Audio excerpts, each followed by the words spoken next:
Hello everybody, and welcome to today's stream of the Revolutionary Tournament. It's me, Cooper, and today's stream is brought to you by Nightburn86, a brand new YouTube member who said, and I quote, I want a tournament with all the Neo decks, they like the Neo decks, beating up Bonaparte.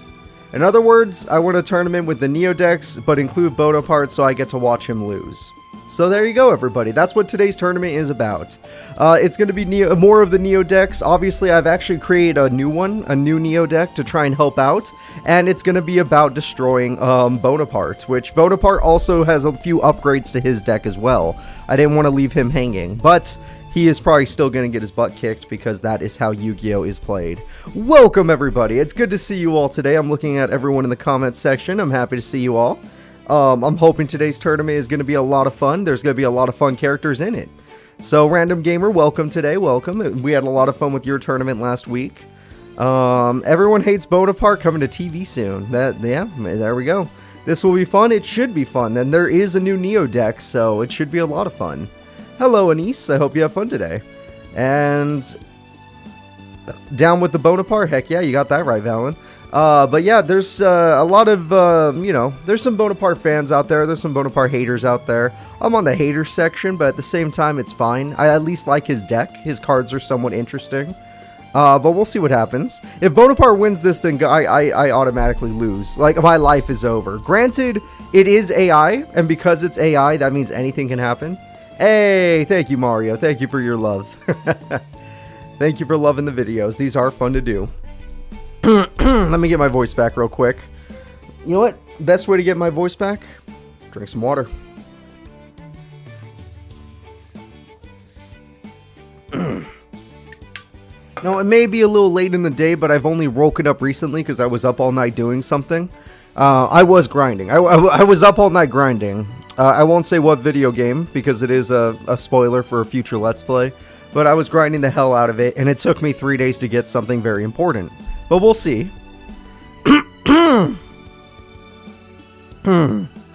Alright, so looking at this, the characters today are going to be a lot of the Neo decks that everyone knows and loves. But we don't know who is going to be the best of the best. Welcome, Night Shroud. Good to see you. Sly Cooper. Right. I love Sly Cooper. And the best of these Neo decks, but obviously I didn't include just about everybody. I left some people out because there are some characters we already saw on Saturday's tournament, and I added one new Neo deck that desperately needed to happen, and by the way, he's on the screen right now, so you can already start to speculate what that Neo deck will be, but, yeah, let's just all hope together.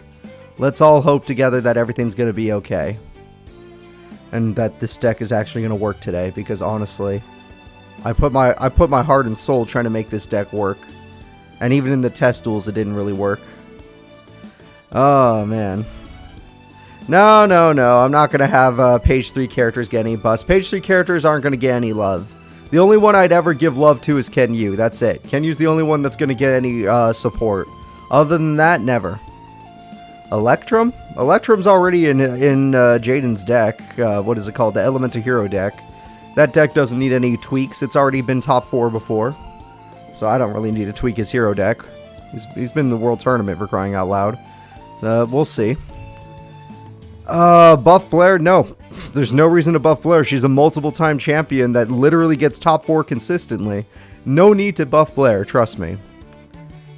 Does Ken Yu need a buff? Just give him... I'm not going to take him off the shrooms. No matter what, he has to have shrooms.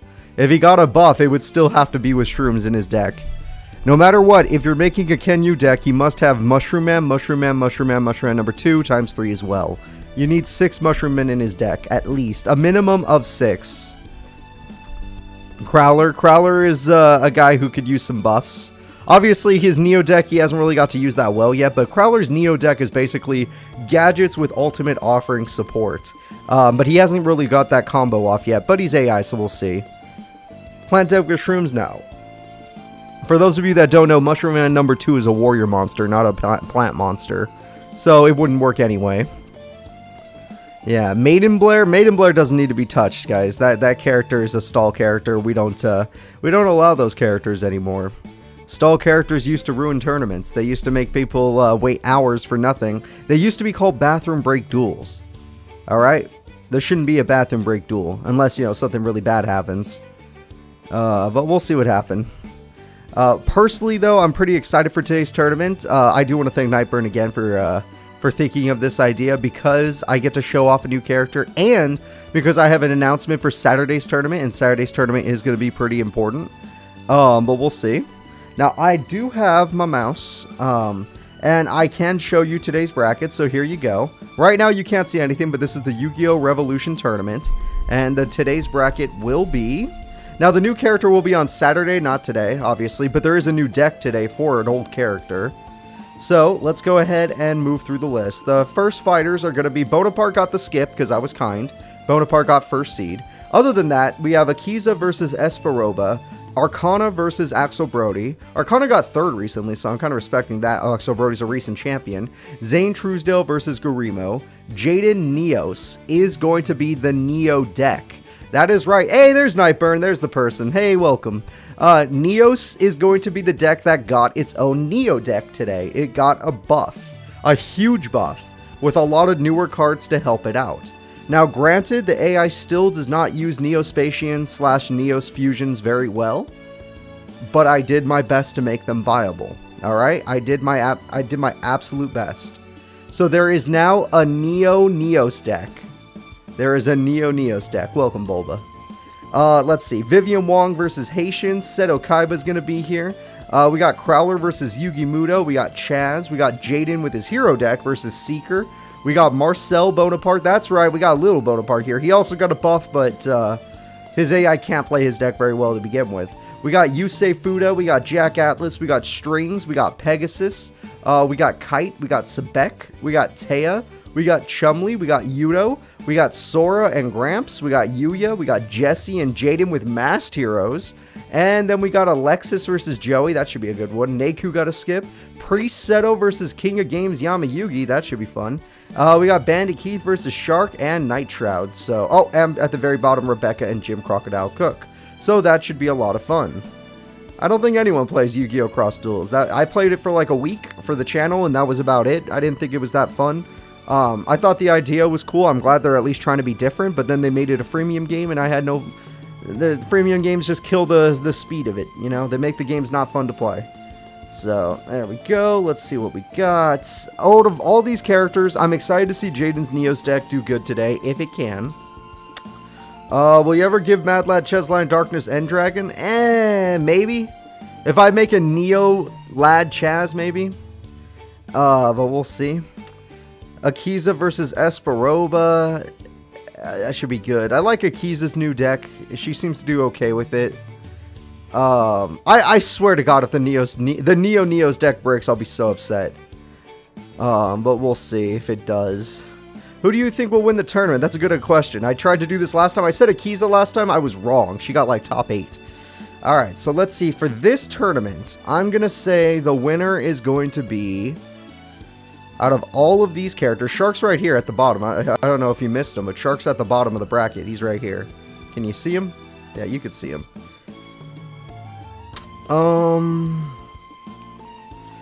It's hard to not say the King of Games, because the King of Games is the goddamn king, but... Yeah, I don't think anybody guessed Seeker for last tournament. Seeker's in this tournament, too. I mean, yeah, you could guess Bonaparte, but which one? Are you saying Bonaparte or are you saying Marcel Bonaparte? There's two different ones. Yusei, if he starts playing like not like an idiot, but his brain's been really bad lately. Nothing I could do about that. That's tough. This is tough. There's a lot of good characters here. Yes, this is the Rebecca that had the teddy bear. That is correct. Her boss monster is Shadow Gold, but she also has other cards like Saint Joan, Angel, whatever. She's got Fire Princess. She's got Injection Fairy Lily. You know, all that stuff. You know what? I might go with a wild card today. I might go with a wild card. Somebody nobody expects. I say the winner of today's tournament will be... the Jaden Neos deck. I think the Neos deck will be the winner of today's tournament. I don't know how, even though I saw it in testing. It did not perform well in testing. However, it performed better than his Neos deck in the game. So I'm going to go ahead and I'm going to say Neos deck is going to win today's tournament. That is my belief. I would like to know what your prediction for today's tournament is. Who you think is going to win. No, you will not get Nightmare versus Bonaparte. I know a lot of people want to see Nightmare, but as I said before, Nightmare will only come out when it is needed. He is too important of a character to just let out at any time. Where is Bonaparte? Obviously in first seed. Right there on the screen. So I think new Neo Jaden, with Neos. New Neos Jaden, which sounds really dumb, is going to be today's tournament champion. But you can pick whoever you want. There's lots of characters to pick from. There's over 40 characters here. So find one you like and we'll make do. You like Seeker or Bonaparte? That's fine. Seeker did surprise people last episode. God damn it. This isn't episodes. This is tournaments. Even though if you watch this on playlist, it's like watching episodes, like really long episodes, but still. Okay, but we'll see. Keith or Sartorius today? Bandit Keith is here today. He's right here, but Sartorius is not here today. Sartorius is not. The tournament was, and I quote by Nightburn, I won a tournament with the Neo decks because I really like, they like the Neo decks, beating up Bonaparte. I won a tournament with the Neo decks beating up Bonaparte. That is today's revolutionary tournament. It's like, hey, here comes the new decks, but have Bonaparte in the middle of it getting his ass kicked. And that's exactly what's happening. Jaden is my favorite Yu-Gi-Oh character. Good! You got 3 different Jadens today, even though there's 4. You got Garimo or Joey. That's interesting, Random Gamer. That is really interesting. Yeah. Garimo or Joey. That's... I love Joey. Trust me. And his Neo deck has gone him top 4. But, I don't know. I don't know. And I know Garimo, his deck is a Greffer deck, and Greffer doesn't really have much support in this game, so it's not the best. But we'll see. We shall see.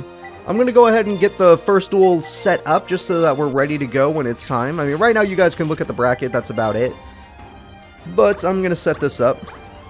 Now, let me see, I need Akiza, so we're going to get Akiza in there. Then, after Akiza, we're going to need... good old Esperoba, a character I actually do enjoy. Esperoba is a fun character. I like his ability to take people's monsters and then use them as power. Hey Cooper was... Yeah, Bonaparte's deck was buffed to have more monsters in it because one of Bonaparte's biggest problems is he only owns 12 monsters. So I had to buff it. I gave him giant rats. I gave him more warriors to help him out.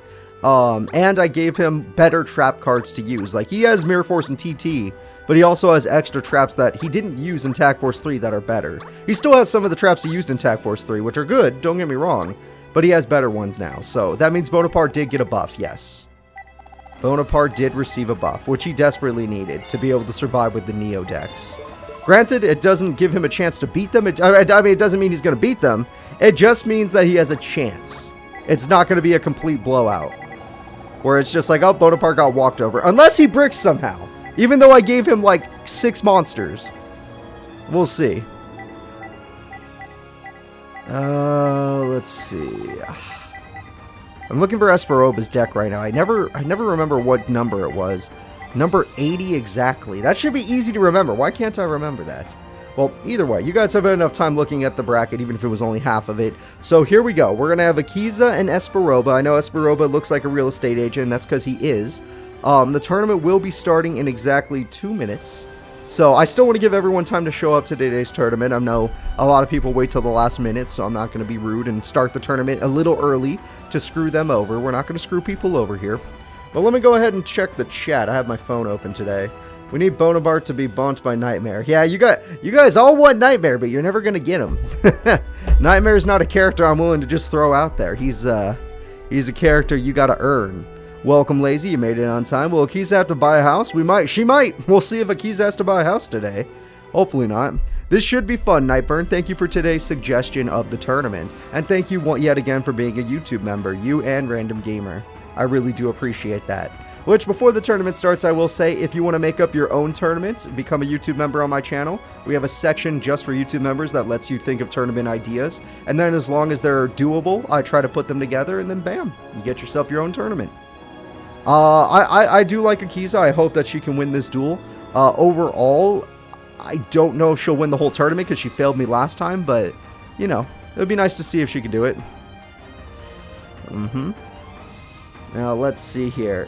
Well, we got less than a minute to start the tournament. I'm going to go ahead and get ready with the start button. It's right here. The circle button, because this game's Japanese. You press circle to start it. What deck does Nightmare use? The deck from Forbidden Memories. And a few cards from the other game, too. Nightmare is DLC. I love that. And let's go. The first tournament fight is about to begin, everybody. It's Yun, the real estate agent, who is actually Esperoba, taking on... good old Akiza with their Neo decks. So, I have Esperoba ready to go. Close enough, anyway. And Foolish Burial is a great start with Dandelion is a great combo. Good job for Akiza to start with that combo. And then Miracle Fertilizer, which is a weird combo. Wow. She really wants those tokens. Oh, wait, no, she puts it back in her hand. Interesting. That was a great first turn from Akiza. And we got Fiend Mega Cyber to take advantage of all these monsters. We got Impachi to try and get rid of that card. We got Gift of the Martyr to... Oh my god, the Fiend Mega Cyber is buffed. And the Fallen Angel of the Roses will be destroyed. Granted, Fiend Mega Cyber will drop back to 2200, but Akiza lost one of her best cards. So she's going to go ahead and summon Twilight Rose Knight. Does she have a level 4? We know she at least has a level 3, Dandelion. She does have a level 4. She's going to go for her boss. She's going for her boss monster, everybody, and it will be the Black Rose Dragon. And with that, we have a big problem for our friend Esperoba. Black Rose Dragon now has the card that buffs it and does not kill monsters, but makes them stay on the field weaker. So, kind of interesting. Alright, so here we go.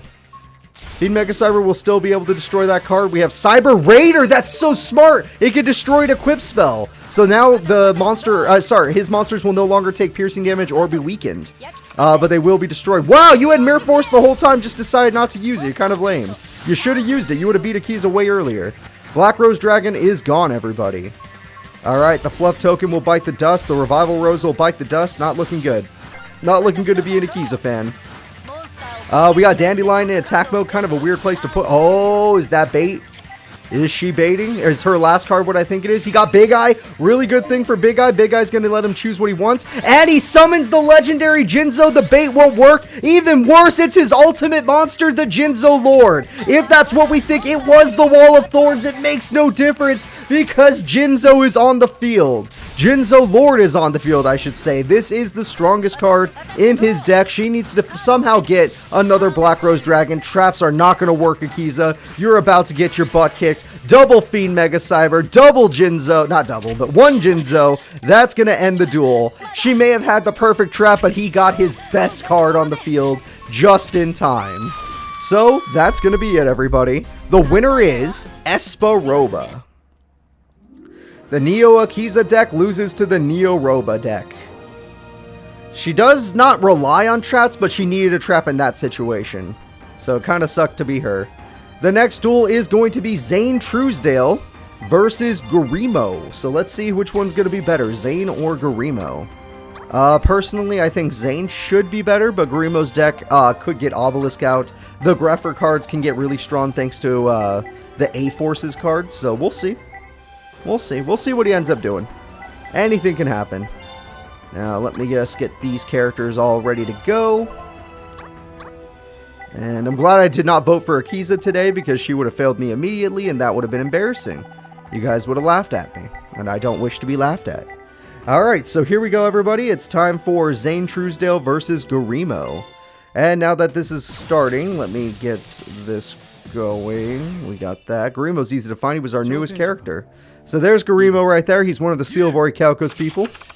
The Zane Brain shouldn't be there because this is Zane's Neo deck, which he plays better. Because I took out the Zane Brain cards, except he can still brick, I guess. I thought he would have at least a Cyber Dragon. The A-Forces are here. Magic Jammer is a good idea. He did not have Cyber Dragon, okay. Not good for him. Well, we got a Tribute Summon and Mercury the Destroyer. And Divine Knight Izjark is super deadly because that card removes cards from play. That is brutal. Alright, this is going to be pretty tough. We got Future Fusion, which is good, but he doesn't have that. Oh. Oh. Oh. Okay.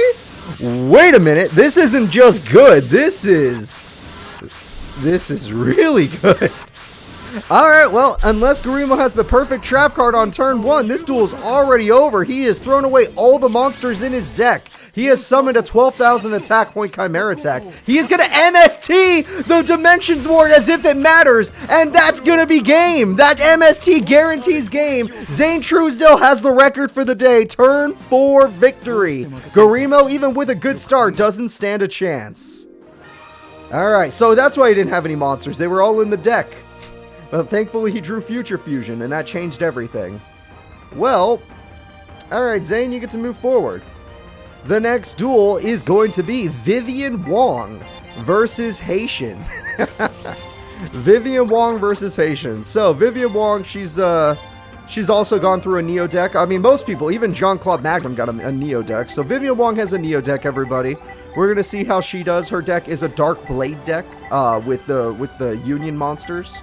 Kiryu and what's the other one called? Pitch Black Dragon, something like that. Let's see here. Where's Vivian's deck? I haven't used Vivian Wong since the Battle City tournament, so the Neo Battle City tournament. So give me a second. And I'm also gonna need Haitian. Now Haitian hasn't been used in a long time. Haitian has been like, this is a Forbidden Memories character, so yeah, this character has not been in the tournaments for a bit. So here we go. Oh, Garimo, you're still there? Get out of there. We got Vivian Wong versus Haitian. I'm going to go ahead and start this duel. We're going to go ahead and take a look. Let me know which character you think is actually going to win. Haitian's going to be over there. Vivian Wong's going to be popping up in an hour because I have to go find her. And it's been so long since I've used her that it might actually take me a minute. There we go. We got Vivian Wong on screen. There we go. So, I don't think Grandpa minded. So, Reinforcements of the Army gets her Dark Crusader. That's right, part of her buff. And she's going to use Dark Crusader, which can send Dark. I guess she's not going to do that. Magic Cylinder will be activated. That's pretty brutal. But she at least has a trap card. We'll see, though. Haitian's a pretty good character, so he's got Battle Ox. That's better. Haitian is Forbidden Memories character, so he has a lot of those Forbidden Memory era cards and buff cards like Ancient Rules. And that card is... Oh, he got his strongest card. All right, Sengenjin. Alright, that's pretty brutal. Not strongest, but it's one of their better ones. Call the Haunted's going to bring back that card, which I guess is okay, but doesn't do much. Dark Crusader's trying to buff itself by throwing away Dark Blade, by throwing away that card as well. And it's going in Mirror Force. Wow! All of these characters today should have their new decks, yes. And the ones that don't have the buff decks to deal with the new decks. Vivian Wong had an unlucky start. Her opponent had Magic Cylinder and Mirror Force this early in the game. Dark Blade is coming out, so now she could just get the Union monster, which you probably can't do. Yeah, no, she's in so much trouble. She got unbelievably unlucky. I actually feel bad for her. Monster Reborn is kicking in to get Dark Blade, the evil captain of the Dark World or whatever. And they're going to go in to destroy the two... Yeah, we got two different Dark Blades here. Dark Blade, the captain of the evil world, and Dark Blade. So there we go. You may have had the perfect traps, but she still has... Oh, no, Harpy's Fed. The Duster will deal with that monster. Sengenjin will deal with that monster, and she's still in a really bad situation. So nothing has changed. Oh, maybe she'll top deck something. Nope, she will not. Okay, well, maybe he won't top deck a monster, and he will not, so there you go. And Yakko Gary Panda will die, sad. There we go. How many dual spirits are there? A lot. There's a lot. I actually don't know the number. And the game-winning attack goes through. She does not have a trap. The winner is Forbidden Memories character Haitian. Yes, I know he's in a lot of other games too, but he joined our series in the Forbidden Memories tournament. So that's why we call him the Forbidden Memories character. Because a bunch of characters joined during that Forbidden Memories tournament. I've had like 5 new characters in that one tournament. So, the next duel is going to be the Prince of Games, most people's new favorite character for some reason. Everyone seems to like the Gaia deck from Yugi Muto. That's right, everybody. Little Yugi and his Gaia the Polar Knight deck. I don't know. Gaia the Polar Knight deck is here. And he's taking on Crowler's Neo deck. So, we'll see how it goes. Gaia is cool, and I'm glad to see Gaia work. I actually did, in my Master Duel series, use a Gaia the Fierce Knight deck, and it was a lot of fun. It was one of the few decks that let me beat my subscribers. Despite the fact that my subscribers are all assholes. That would all use basically the same deck on me. And those that didn't are like, oh, but at least I used this, and it was a different type of crazy deck that easily destroys old school decks. Which I know it's like, well, shouldn't anything destroy old school decks? No, not everything, as I could prove. So here we go, everybody. Let's go ahead and get this started. It's going to be the Prince of Games versus Crowler.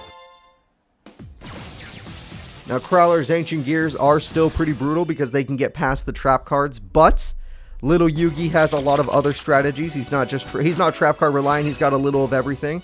Whereas Crowler is spell card reliant because he needs his Gear Town or Ancient Gear Castle, which he got, to get out his best monsters. Dark Hole's a brutal start. Not a good start, but a brutal start.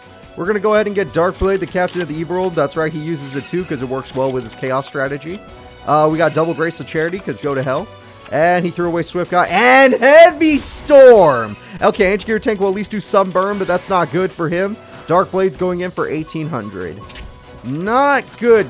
Not good, Crowler. You probably lost one of your ultimate offerings right there. Terraforming is good, Crowler, so you better have a level 6 Ancient Gear in your hand. That's all I gotta say. And you have a green gadget. At least you could start filling up your stuff. Welcome, David. At least you can start filling up your stuff. You're definitely going to need to do that. Trust me. And then we're going to go ahead and get Shiba Warrior Taro. And we got a Synchro Summon, everybody. Thank you very much. The Synchro Summon is Gaia Knight, the Force of Earth. And that's going to destroy the green gadgets. So, Crowler, you need to top deck yourself a freaking monster because this isn't too good. We got the red gadgets, and the red gadget will get the yellow gadget. So at least he's getting more cards in his hand. So he's not bricked up. Crowler at least has a trap. Let's see what Yugi's got. Yugi's got a brain control. He's going for game. He almost only does that when he's going for game. And he's got an... Oh my god, is he going to make another one? And we're going for 2, everybody. We got 2 Gaia Knights, the Force of Earth. You can't stop him. Alright, okay, Mirror Force could definitely stop him. Alright, so, Little Yugs has lost his card. He went for game but failed. Green Gadget will come in. Green Gadget will search out red gadgets. And now Crowler's the one with the advantage because Yugi used a lot of cards to get out those Gaia Knights. And is out of cards. How'd I get these card sleeves? My friend showed me them in real life and I put them in the game because this has a texture pack. You have to look up the texture pack online and then you have to edit it yourself. Alright, his mom lets him have 2 Gaia Knights. He needs it for a fusion, which he does have. He's never summoned it though. His actual boss monster has never been summoned. Lil Yugi's actual boss monster has yet to be summoned. It's not Blackluster Soldier. He has something stronger. So let's see what he does. He's just going to go ahead and attack Red Gadget. Crowler is slowly dying. Crowler needs to get himself an Ancient Gear Beast or some sort of monster that isn't a gadget. Unless he does get his trap card, then the gadgets are good. But right now they're not. Nope, there's something bigger than Dragon Champion. It takes 2 Gaia Synchro monsters. Alright. So, we're going to go ahead and get Green Gadget again. Again, this man is addicted to his gadgets, but he's not... He's filled up his hand, don't get me wrong. But he's not actually doing what he needs to do. Little Yug has a back row like a freaking monster. He's got Swift Gaia! He got Swift Gaia, the Fierce Knight. That's the perfect monster. 2300 damage is here. That's why he kept setting cards, because he knows how to use this. Alright, does he have Ultimate Offering? Because he doesn't have many life points left, but this is his only chance. Destiny Draw kicks in. It's got to be damn good. It's not Mirror Force. It's Graceful Charity. Graceful Charity's going to throw away some cards. Ancient Gear Castle's way too late to the party because the first one was destroyed way too early. He's playing defensively, but unless that trap card does something, it's over. There we go. Trevor knows the boss monster. We got Monster Reborn. Monster Reborn's going to steal the Gadgetron, which can get through the trap card that Crowler has set. And Swift Guy's going to destroy that. The Gadgetron attacks for a guaranteed game. Whatever that trap card was, it will be ignored. The Prince of Games, Yugi Muto, will be moving forward. Alright, there we go. Little Yugi's Guy, the Fierce Knight deck, is doing really good. The next duel will be Marcel Bonaparte, a character I had to buff the hell out of, and even then his deck is still ass because he uses Sacred Beast cards, versus Yusei Fudo. So, Marcel Bonaparte versus Yusei. Let's see how this goes. Marcel will borrow his father's face for this, because he's going to turn into his father one day anyway.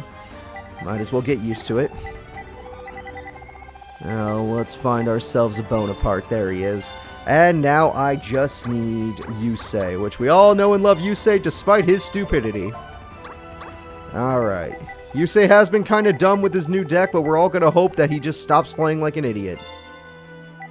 All he has to do is not... Like, if he could have won all of his duels that he has lost if he just put his monster in attack mode.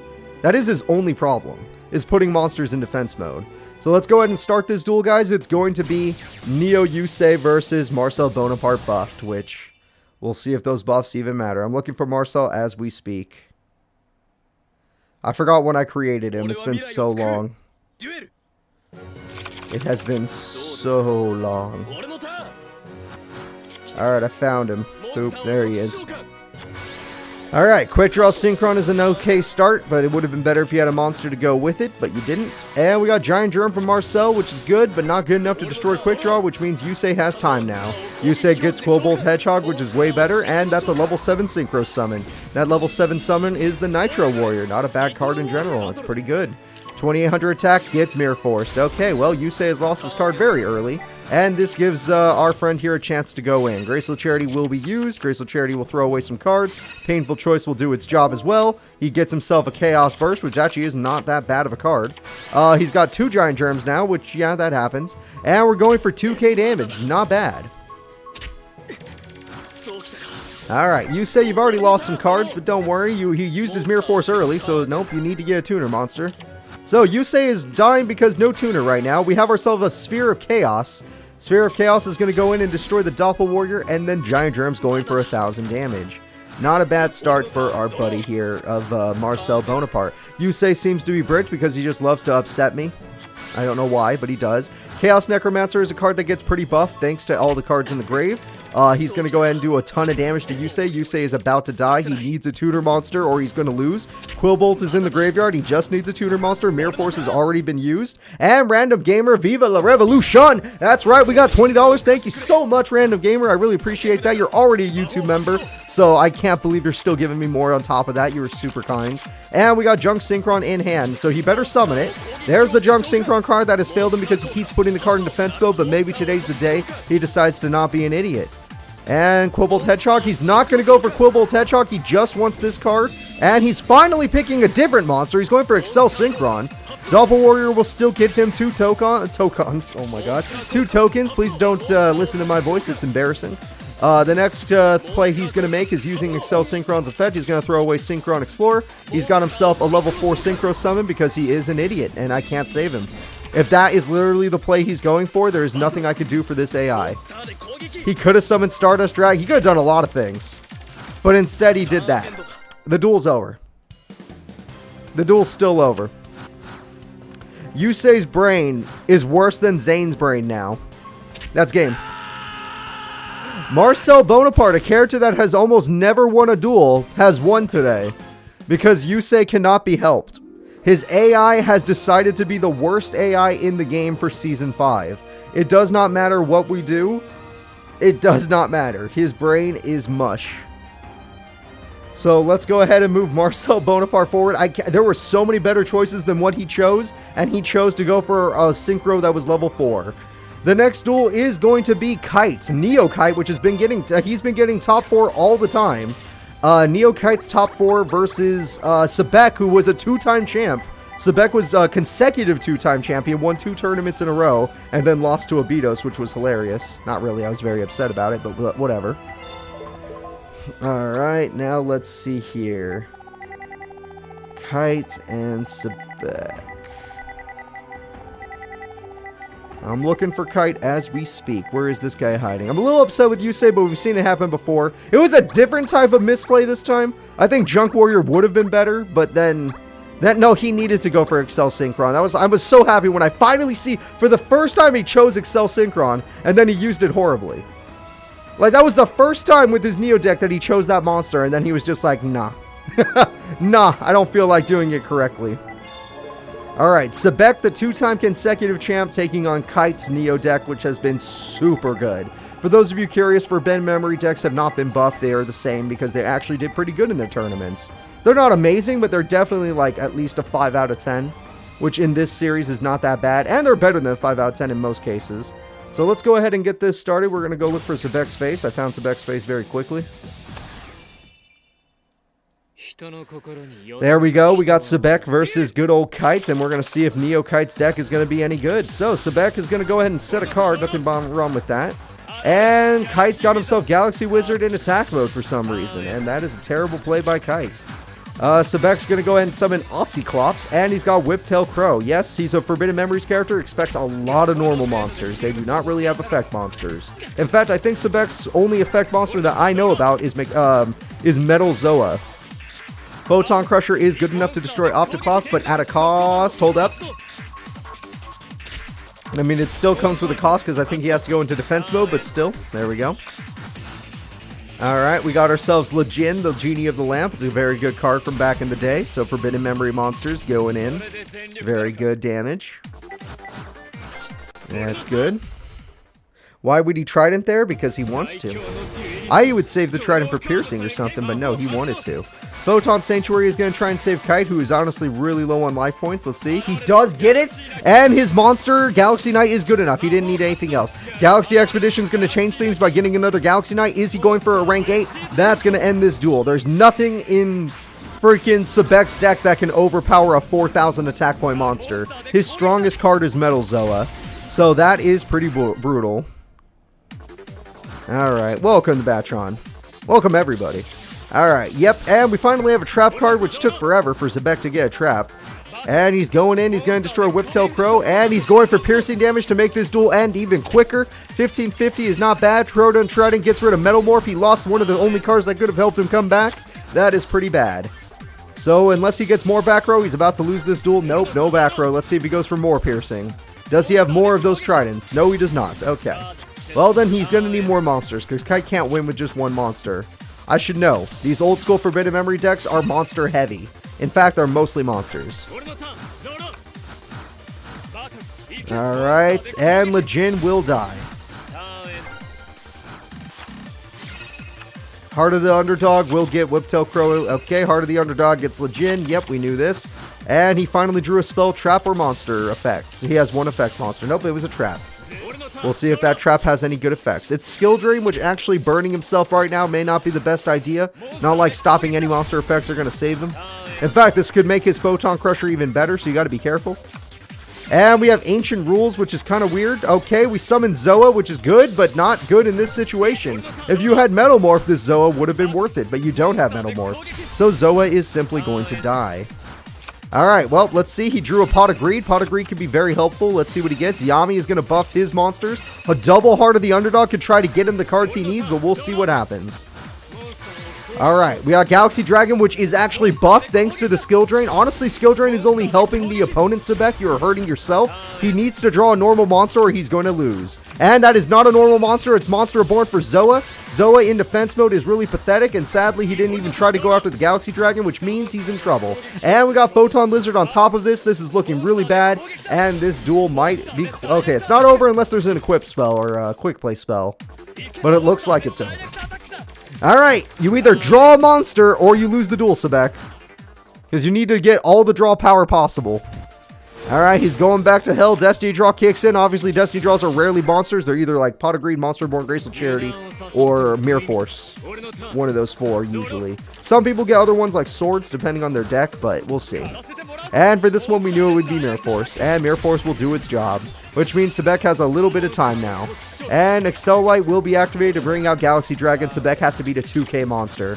And Sebek yet again does not draw a monster card, and that's going to cost him the duel. Despite having a monster heavy deck, he did not draw a monster, and just like that, Kite is your winner. Alright, there we go. Sebek will bite the dust. Kite, your Neo deck has been super nice. So Kite shall move forward. The next duel will be Sora, the little kid from Arc 5, versus Grandpa. Grandpa's deck has been a lot more efficient, unless you watched today's YouTube short. I hope you didn't, because that will be embarrassing for Grandpa. How many people in chat saw today's YouTube short? If you didn't, you have to leave. I'm joking, you don't have to leave. Don't leave. I need you. But still, let's go ahead and find these characters. Grandpa. Now, Grandpa, anytime he duels, it's hard to predict who's going to win because this man does run Exodia. Sora, his deck buffs, making him get fusion monsters more often has been helpful, but we'll see how it goes. Yeah, I'm glad to see most people like it. You love the archetype? Well, Sora's deck is a problem because it can beat some of the best decks, but it also loses to some of the worst decks because of inconsistencies. So, let's see what happens today. Will he keep his inconsistencies or will he get a lucky hand? Oh, you saw the match live. You didn't even need to see the YouTube short. That's awesome. Yeah, that was not fair for Grandpa. He was even doing good in that duel. He had 3 pieces of Exodia in him. Life was good for him. Alright, well, we got Pot of Greed. Pot of Greed's going to kick in. And we got Graceful Charity. Great start for Gramps so far. And we got ourselves a Feral Imp, which is okay. Feral Imp will be able to destroy a Furnival Bear at least. And Heart of the Underdog is a perfect start. And Heart of the Underdog is a perfect start for Gramps. Yeah, I do love repeating myself. I don't know why. It's really fun. And Gramps gets Heavy Storm. That's brutal. And Magic Jammer to save the day. Gramps saves himself. Oh, crap. Torike's in the grave, but Grandpa got rid of Torike to save his entire deck idea. Granted, he did not draw a monster he could use. Summon Skull is in the hand. Summon Skull will destroy the cats. Furnival Cat is gone. Grandpa is on a roll. We have Dark Hole. Grandpa has lost all of his best cards. They're all in the grave. Crane can be used to bring back a monster. We got ourselves Furnival Bear, and that's going to do some damage. They're called Fluffles? Whatever. Furnival Fluffle. Sounds the same. Destroyer Golem. Yep. Grandpa. Remember, there are no pathetic cards in Grandpa's deck, but he does have the legendary Grace of Charity to help him get Exodia. And he does have the legendary Destroyer Golem to destroy the Furnival. Well, we're not going for that one. We're going for that card. Alright, letting him keep the bear might have been a bad idea in case he gets his Edgem Sabers and Poly, but we'll see. And he does not get either. So there we go. Gramps is in complete control. Gramps, yet again, has not drawn a normal monster. Very unlucky. Now let's see what he gets. Still no fusion. He's having a lot of trouble today. Sora, even with your buffs, is having trouble. Oh, Wingardium Dragon of the Fortress #1. I like that card. I like it a lot. I like fusing it with Fairy Dragon. Alright, we got ourselves a Gemini Elf, everybody. And just like that, Furnival Bear will be dead. Furnival Cat will be dead. Is that the only cards he's drawing? We got Triple Heart of the Underdog. Grandpa might be going for game. Alright, whether he wins by battle or by fusion, this guy is done. He has 3 Graceful Charities. What are you talking about? And we're going to go ahead and attack Furnival Owl. If he had just summoned that in attack mode, he gets a Poly. So the AI is the problem now. If his AI was a little smarter, he would have played that in attack mode.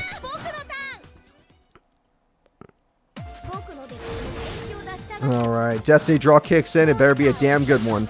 And no matter how good it was, he put it in defense mode, so he's not getting in effect anyway. Gramps is going to Triple Heart of the Underdog off Guy the Fierce Knight. That card is one of the best cards in the game ever since Lil Yugi won a tournament with it. And Triple Heart of the Underdog will be used. And Triple Heart of the Underdog will be used on Beaver Warrior. There we go. You can't call Gramps a cheater. He uses Beaver Warrior. How dare you? Alright, and we got more. Oh, left leg of Exodia. That's a little bit dangerous. Left leg of Exodia is dangerous. Grandpa could probably win by battle if he really wanted to, but it looks like he wants to win by damage. Or by Exodia. And Celtic Guardian, that's my favorite. That's my favorite out of all of them. And Grandpa will not be stopped. He will continue to draw more monster cards. He's going for that Exodia. He's finally out. Nope, Exodia is at the bottom of the deck, as usual. He only has 1 copy of Exodia in his deck, as he should. And there we go. We're going to win by battle anyway. With a freaking 20-card hand, basically. Grandpa wins by battle. That's going to be it. Yeah, don't deck yourself out, Grandpa. That would have been very bad. Well, Sora, even with all your buffs, you don't have the AI capacity to summon monsters in attack mode to get your effects off. So, that's your own fault. The next duel is going to be Alexis Rhodes versus Joey Wheeler. That should be a very good duel. Not like we haven't already had good duels today, but this one should be very good. So, 2 main characters going at it. Alexis using her World Championship deck. Or World Tournament deck, I should say. Joey Wheeler using his Neo deck that got him top 4. So, let's see if both these decks going at it. We should get a good duel out of it. Me, personally, I still say Joey Wheeler because he's the best guy ever. So, let's hope for Joey to win this duel. And let us begin. Let's do it, everybody. Joey Wheeler versus Alexis Rhodes. Me, personally, I'm going with Joey. I don't like blonde people, but I like Joey. Alright, and we got reinforcements of the army. And that gets him Valkyrian Knights. Not bad. And he throws away Gearfried, and he gets an Air Graceful, and he throws away Flame Swordsman, it looks like. Valkyrian Knight hits the field, and he's got some back row. Very good for Joey. And let's see what he's got now. And reinforcements of the army will go for Alexis, and she's going to get Marauding Captain. She can go for her lock. That lock helped her win a world tournament, so let's see what happens. And she summoned up. She got the lock. All right, Joey has to use his brain to get around the lock. I don't know if Joey has a brain, to be honest. I don't know if he's a smart duelist at all.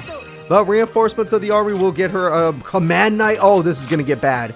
This is going to get bad. It's a battle of the warrior, and she broke her own lock. Never mind. And she decides to break her own lock, get mirror forced, and lose the duel. She was going to lose it anyway, but there you go. And there goes Gearfried the Iron Knight. Oh, crap. Gearfried the Iron Knight. So this is his third one. I saw him throw away 2 earlier. And Valkyrian Knight work together to destroy. Monster aboard on Main Phase 2 is stupid, but whatever. At least we're taking Cyber Prima. And now we get to see what Alexis plans on doing with her new hand. Because Command Knight's not going to save her. She needs some traps. Where are all your trap cards, Miss World Champion? And it looks like Joey, with reinforcements of the army, can get whatever the hell he wants. He's going to choose himself a Marauding Captain. Now he's looking at her strategies. He's learned from her AI.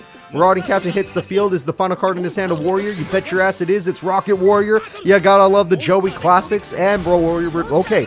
Warrior Lady of the Wasteland might save her life. Nope. She didn't go for 3 of them. Never mind. And Rocket Warrior is going to end this duel. So, there we go, everybody. The world champion Alexis does no damage to Joey. Joey wins in 7 turns. Pretty brutal. Pretty brutal. And there we go. So, good job, Joey. We're going to go ahead and move on to the next duel. We're on the final duel of round 1. Final duel of round 1 is Neo Shark, a character that got top 4 in the last tournament and is pretty damn good, versus Night Shroud, another character that has done pretty good in recent tournaments, and in the past tournaments especially. So, we got a lot of strong characters today. Let's see if Night Shroud's going to do any good, though, against someone like Shark.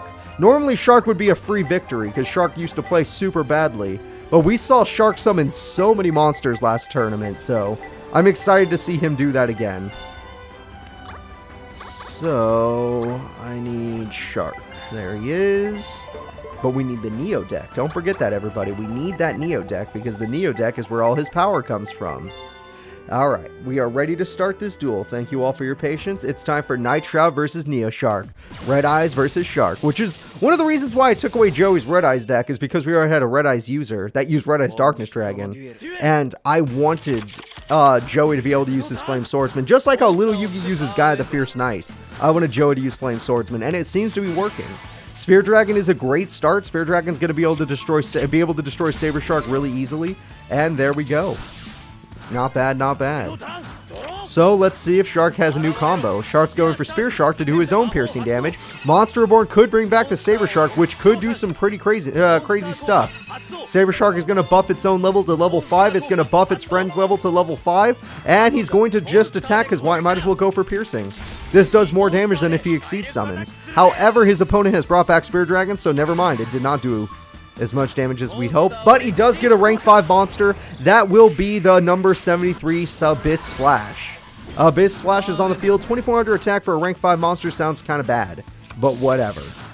Let's go ahead and see if it has any good effects. And Shark's got a Heavy Storm to get rid of Spear Dragon. That's fine. And does he have another monster he wants to summon? No, he does not. Okay. I would have summoned another monster. I guess he doesn't have one. Alright, and we got ourselves a Lure of Darkness. That's a really good card. Throws away a Red Eyes. Makes sense. Red Eyes in hand can be kind of bad. Unless he gets Red Eyes Black Chick, then it was a bad play to throw it away. Silent Angler isn't bad, but I'm assuming you don't have any more monsters. Yep, that's the only card he summoned, so I can assume he has no monsters. Red Eyes Wyvern being dead could help Night Shroud if he bricks. Night Shroud did not break. He got Blizzard Dragon, which can lock down the Abyss Splash. Abyss Splash can no longer attack next turn, as long as Blizzard Dragon is there. Torrential Reborn will bring back the monster and do burn damage. So, if he could draw a level 4 monster, he'll be able to rank up. And we're going to go ahead and summon a level 4 monster that can make them both level 5 if he feels like it. And he's going to be level 3. He wants to go level 3? And then level 4. What the fuck? Wait! Why did he go level 3 and then level 4? That made no sense. Okay, who cares? He's winning. Bahamut Shark will get rid of the lock, and there we go. We're going to go ahead and summon Nightmare freaking Shark. Nightmare Shark is there. We have all the sharks on the field. Okay, that was so weird. Sorry, guys. I haven't gone over it. It was too weird. Mass Dragon's going to go ahead and get rid of that card. Mass Dragon to Mass Dragon is there. Nightmare Shark gets rid of that card. Mass Dragon summons another card. It's going to be Mass Dragon. He's down to his last card. Red Eyes Black Chick is here, but does he have another Red Eyes in hand? And the next monster he chooses is his Leviathan Dragon. That's 4 massive monsters on the field to take down Night Shroud. Unless he has another Red Eyes in hand, this is bad to be him. Let's see what he has. He does not. If he's setting a monster, he does not. And no traps. Oh, that is really bad. It is really bad to be a fan of Night Shroud right now. And there goes the Red Eyes Black Chick. There goes the Mask of Darkness. Is there even a trap in the grave? Call the Haunted would be nice if there was a purpose for it, but there's none. And there goes most of your life points, but you will survive thanks to Levi Dragon not being able to attack. Okay, there we go. And we're going to go ahead and summon Mirage Dragon. And Red Eyes Darkness Metal, his strongest card. Not really, but it is. And that card, Abyss Splash, will stop it. Oh, no, it buffed itself. And we got Torrential Reborn to do more burn and bring back the monster. So at the end of the day, you didn't destroy shit. Red Eyes is like, oh crap, I didn't destroy shit. I gotta build up a wall. And MST, are you kidding me? MST hits Call of the Haunted. Now Red Eyes can't even come back. This duel is as good as over. End the duel.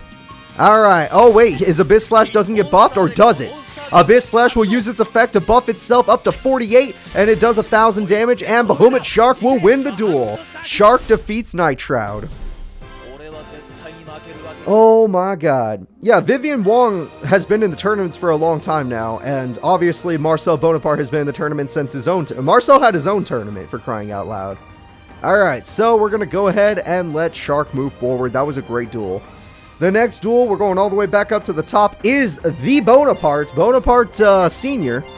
Let's go ahead and have Bonaparte take on Esperoba. One of the worst brackets he could have got was Esperoba in the top. And yes, this was randomized other than Bonaparte getting first seed. So, very unlucky for Bonaparte that Akiza could not stop Esperoba. But at the same time, Bonaparte just needs his 2300 attack point monster before Esperoba gets out his 24. So, it's kind of a race. It's a race to the top. Overall, though, I would give odds to Esperoba. He's got like a 90% chance of winning this duel. His Neo deck has been pretty good in tournaments. Like, obviously not the best, but easily can get to top 8 if it had to. So, yeah, pretty good. I didn't see the new... I know about this new support for some cards, but I didn't see it because I don't care about Yu-Gi-Oh! Anymore. I know there's new Gate Guardian support, but I didn't look at it because I wouldn't care about the effects. I don't play Yu-Gi-Oh! I don't know why anyone plays Yu-Gi-Oh! It's not a good game. Yu-Gi-Oh! Is fun to watch, but it's not a good game. Alright, so let's go ahead and start this duel. Thank you all for watching, or waiting, not watching. Please don't stop watching, we need you. Alright, here we go. Esperoba versus Bonaparte. Hopefully the buffs I gave to Bonaparte will make a difference, because even though he is trap card based, he does have some spell cards that can help him. I'm looking for Esperoba's face as we speak. So, there we go. I did enjoy the Mario movie. I ended up going with 14 friends instead of 13. One of my friends showed up last minute and had a ticket, which was perfect. Reasoning's going to kick in. He said level 8. I don't even think yeah, he does not. Esperoba starts the duel with Jinzo. Brutal start. Pot of Greed. Oh, God. And Amplifier. Brutal start indeed. 2400 attack goes through. The Toy Soldier will die horribly. So, sucks to be a fan of this guy, but there's Esperoba. Oh, Banner of Courage can help him out quite a lot. If he went aggressive, but he did not. Banner of Courage can make his monster strong enough to take on the freaking Jinzo. The Big Eye will use its card effect to change the monster, or sorry, to change the top deck. Toy Knight will be killed, and the monsters are going in for damage. Alright, this is pretty brutal so far. Bonaparte wins by getting out Toy Soldier and then using Crowning of the Emperor and then using Banner of Courage. The Banner of Courage makes him stronger. So he actually has a win condition. He needs his Crowning of the Emperor and Toy Soldier, which he has 3 of each, so it's possible. Impachi's going to come back. There we go. And, oh. And the duel has ended. I apologize. I didn't realize it was already... And the duel is super ended. Okay, well, that was fun while it lasted. Bonaparte has... He has Toy Magician face down! He put his Toy's Magician in face down defense mode. I mean, in the spell trap card zone, he doesn't usually do that, but when he does, it's funny. And there we go, everyone. Esperoba wins on turn 6. Not the record for the day. Zane has the record for the day of turn 4 victory. But that was brutal. Well, Nightburn, you said you wanted to see Bonaparte get wrecked. There you go. It doesn't get much better than that. Esperoba gets to move forward, but Marcel is still in the tournament. So let's go ahead and use Arcana and... Oh, both these characters are good. He can only play Toy Magician in the spell trap card zone, and if it gets destroyed, he gets to special summon it. It's a strategy he uses with Heavy Storm. And his opponents, you know, sometimes destroy it by accident, so... Yeah, you can play it in the spell trap card zone. Alright, let's go ahead and get this next duel started. It's going to be Arcana, the guy who got 3rd place with his Dark Magician deck. His red Dark Magician deck. And he's going to be taking on Axel Brody, who won a tournament recently. Axel Brody's damn good. That's true. It's like Crowler in that trap card, but it's a straight up monster. Yep, it's a straight up monster that can go into the spell and trap card zone. Alright, Axel Brody. The problem is having a little trouble finding our boy Axel. There he is. Alright, Axel Brody's ready to go, and it looks like so is Arcana. Let's get this duel started. Will Arcana's new Dark Magician deck be able to take down a champion, or will he suffer a defeat to this champ? Honestly, I think Arcana's screwed. The fact that Axel Brody isn't a beatdown deck, it's a burn deck, that's going to be super brutal against someone like Arcana. But anything can happen, so we'll see. I'm just saying, I think Arcana lost already. I don't need to see the duel to know it happens. Alright, and we have a bunch of sets, so let's see what happens. We got Skill Dark Magician, very good start, especially if you had spells. Well, there's a spell, but that's going to kill your Skill Dark Magician. Okay, Wildfire Token is on the field. And Premature Burial will bring back the Dark Magician, so maybe if your opponent activates spell cards, you can get Dark... Oh my god, why would you do that? Alright, Ectoplasma has been used, and now it's a burn battle. Let's see who burns first. It's a battle of burn, and Volcanic Rocket is a brutal card to draw because that gets him a Blaze Accelerator and can do 1900 damage, and he has a Wildfire Token, and he gets to burn him with Ectoplasma, so this is not looking good for our buddy here. Like, he's as good as dead. Wildfire Token will be tributed for 500 damage, and Arcana will be dead. That Ectoplasma is working against him, trust me.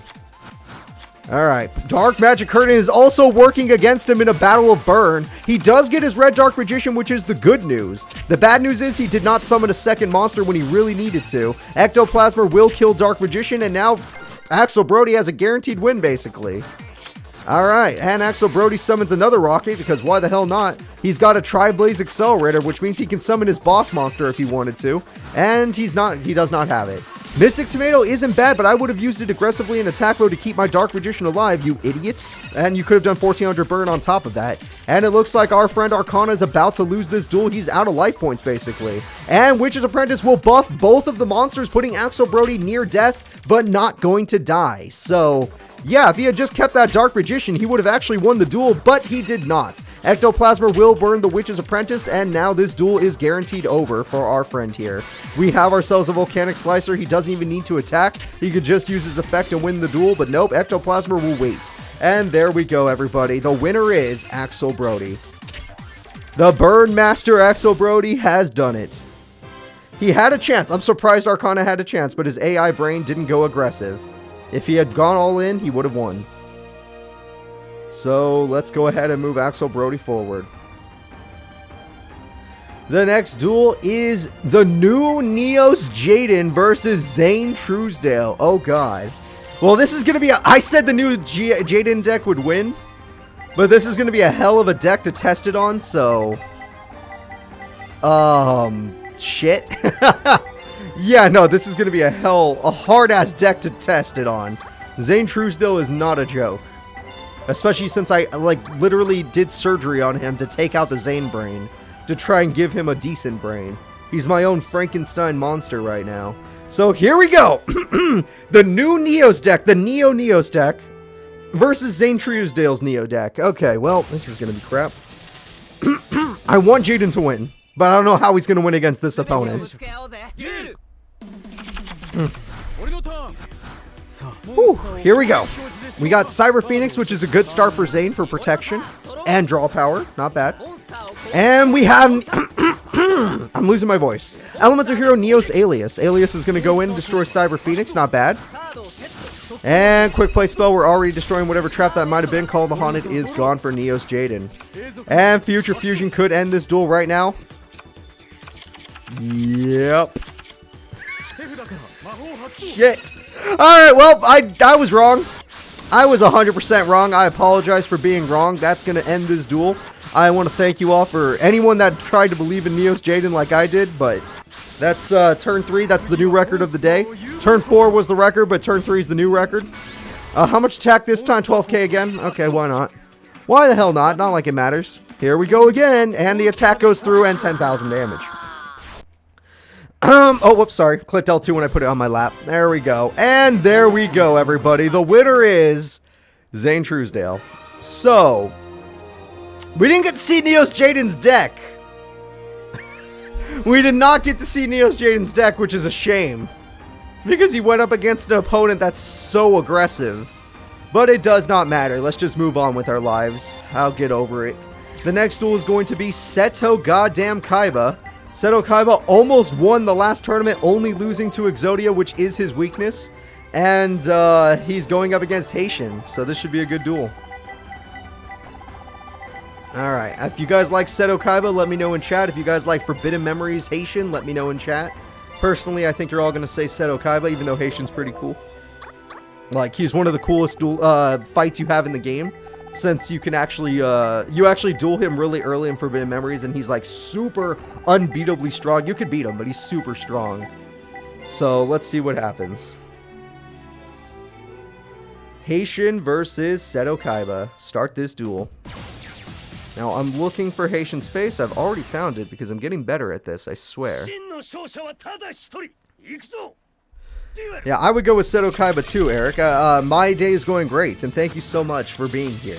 So we got Heart of the Underdog. Not a bad start for our buddy Haitian. He definitely needs that to get his deck going. Now Seto Kaiba is going to Grace with Charity, throw away some good cards. Grace with Charity, throw away some good cards. People love to start with that. And he's going to summon Y Dragon Head. Nothing wrong with that. Just a decent monster, I guess. Even though he threw away better cards in my opinion. Y Dragon Head has a lot of back row to protect it, hopefully. Harpy's Feather Duster will hit all of that. He lost everything. Literally all the best cards in the game are in the grave now, and an Axe Raider is back. And then we got ourselves Battle Steer, and Battle Steer is going to go in. It doesn't matter. I'm not going to tell you what cards the new Jaden have. You have to wait till next tournament to find out. Misjudge can actually match up to Battle Steer's power, so it's just going to sit there. Misjudge is trying to negate, and it failed. And Heart of the Underdog will do its job, and then Heart of the Underdog. Oh my god, he's got it. He's got it going. He's got it going. Heart of the Underdog is on a roll today. Keep it going. Holy shit. He was going to draw this many monsters in a row? Oh my god, he's still drawing monsters. Monster Reborn. He's going to bring back the opponent's Blue Eyes White Dragon. And he's going to summon himself an Axe Raider. And he's going in. Neo Kaiba is going to lose this duel. I have seen Neo Haitian's hand. Unless Neo Kaiba has a card that does burn for every card in your opponent's hand, 1,000 burn wouldn't even kill him, actually. Never mind. Death by his own Blue Eyes. That is really, really sad. Well, Haitian, go ahead and end it. Or Heart of the Underdog again, just to make fans go happy. Nope, no happiness. No happiness. Blue Eyes goes in. It will be a Mirror Force, but your opponent didn't summon a single monster, which means they could still play Wolf Axe Wielder. Alright. And we're going to go ahead and set a card. It looks like even with this, Seto Kaiba can't beat the Wolf Axe Wielder. There's one piece of Haitian's Exodia. And he's going for another piece of his Exodia. And he's got 2 pieces of Exodia in hand, not like he needs it. And Skill Drain to guarantee that that card does not get in effect. Magic Cylinder will at least stop the attack. That is the good news. Alright, and Shining Angel does still work as it activates in the grave. He gets Z Metal Tank. Not like there's any cards left for him to work with, but still. And we have a set. Z-Metal Tank should have been in defense mode. I don't know why the AI is not programmed to put that card in defense mode. Like, literally, I don't think I've ever seen... Oh, that's why! Because he runs Honest, and Honest will destroy the Wolf Axe Wielder. And then it's going in for Maiden. Maiden is useless with Skill Drain on the field. Kaiba has PTSD. Well, there's 2 Heart of the Underdogs on the field. Kaiba needs a better card. Luminous Spark buffs his Z-Metal Tank. Wait a minute. And the Mirror Force. Kaiba loses the duel. GG. Kaiba loses to Haitian. Pot agreed for fun.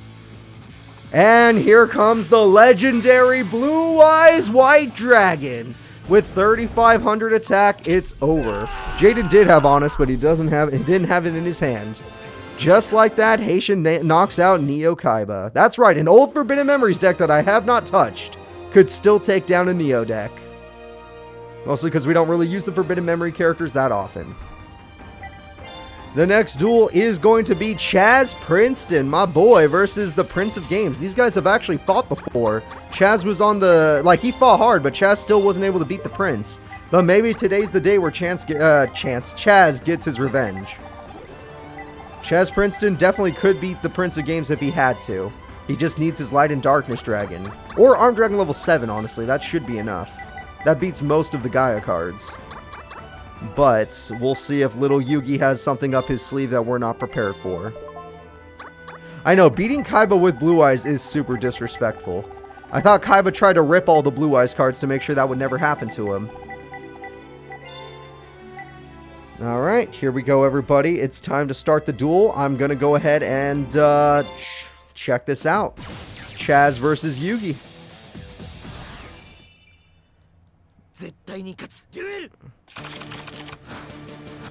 And set and turn. Okay, well, Lil Yugi does not have any back row.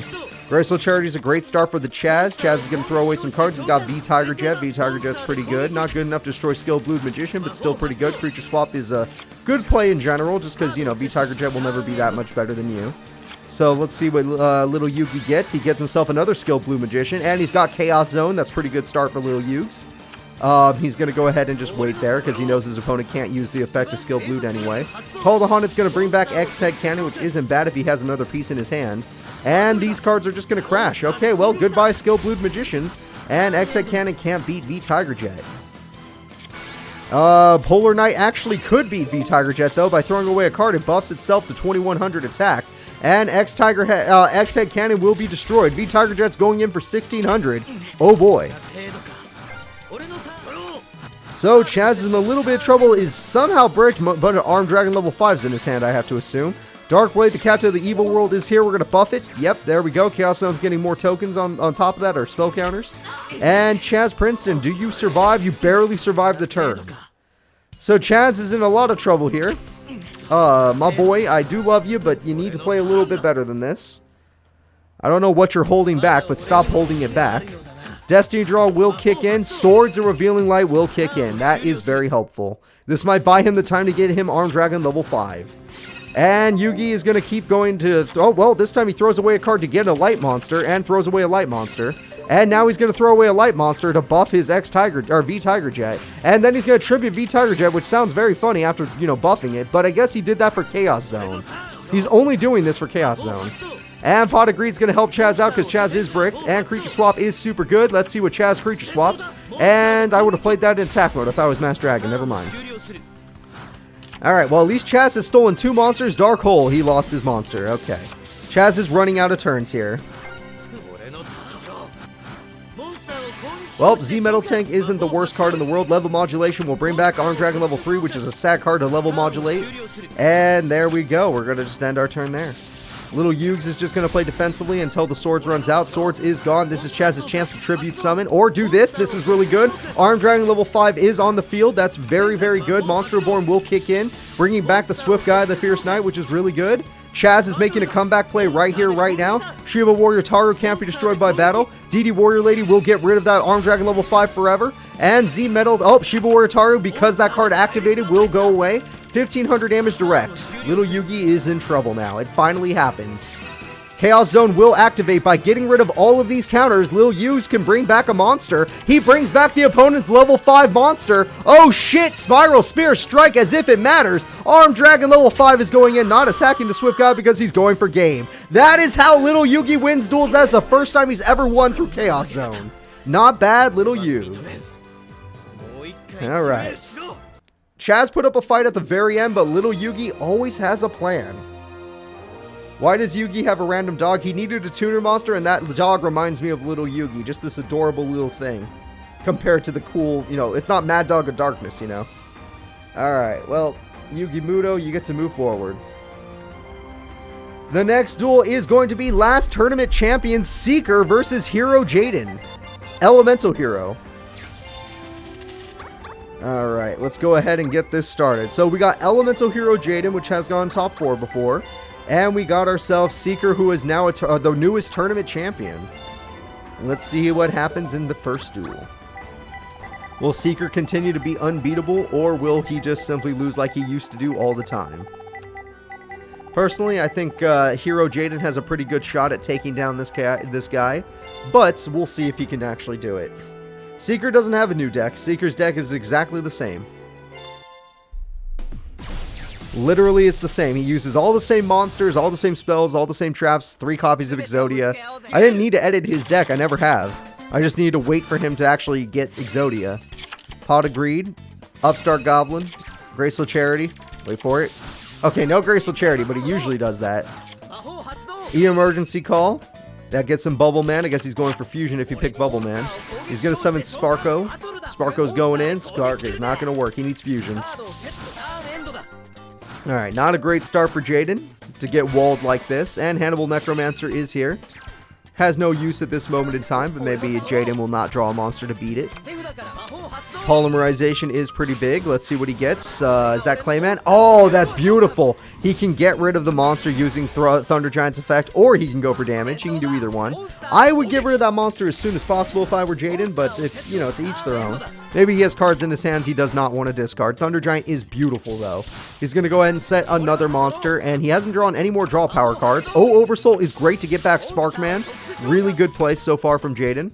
Jaden's going to need to go ahead and double tribute. He's going for piercing. This card will make a huge difference in the duel. Blade Edge's piercing damage will make a huge difference for Jaden's ability to win the duel. Alright, Seeker, I forgot to put your face on, but it's okay. We're going to live without it. I mean, I might find it in time, but this duel already seems like it's going to end. Either Seeker's going to get Exodia or Jaden's going to pierce him to death. Seeker. Alright there, Seeker got his face on, and it looks like Jaden's in complete control of the duel. And now it's all up to a top deck. Let's see what he gets. And he gets a Destiny draw. It's going to be Pot of Greed. That could change the whole duel. It's Upstart Goblin. That can change the whole duel. And that's going to be it.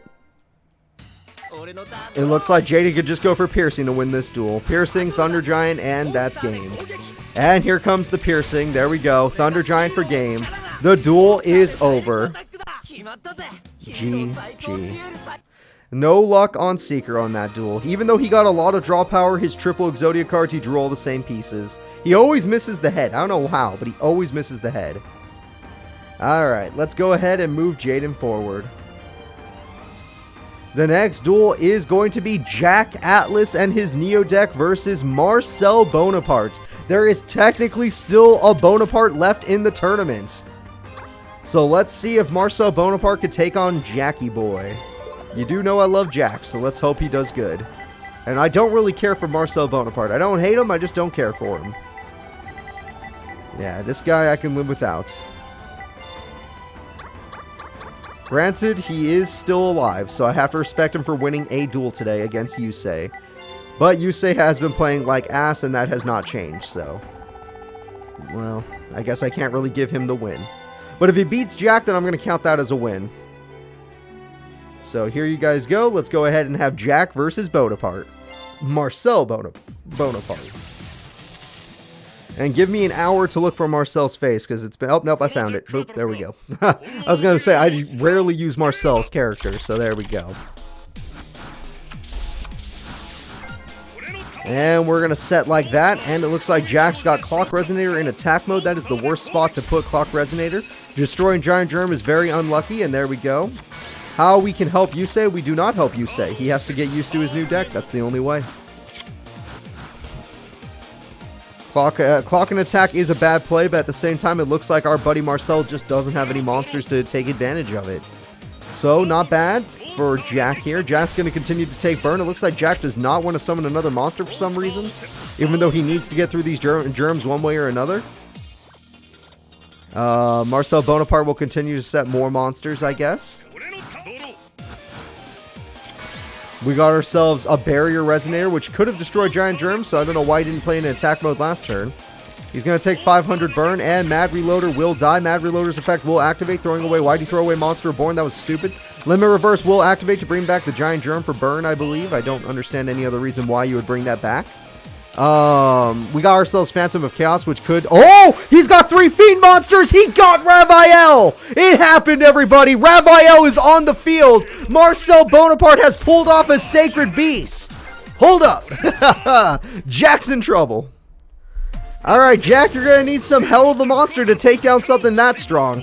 Well, we got that card. That card actually beats Raphael 100%. Yep, Monster Born's going to kick in. Monster Born steals the Phantom of Chaos. That can be used for Synchro Summoning if he really wants. He's got a level 8 monster if he really wants it. Yes, your opponent at least has a token, but is he going for it? We have a level 8 Synchro Summon, everyone. Level 8 Synchro Summon is here. Red Dragon Archfiend is here. That's right. The red carpet has been drawn. We're going to bring out 2 Resonator cards. All right. Awesome.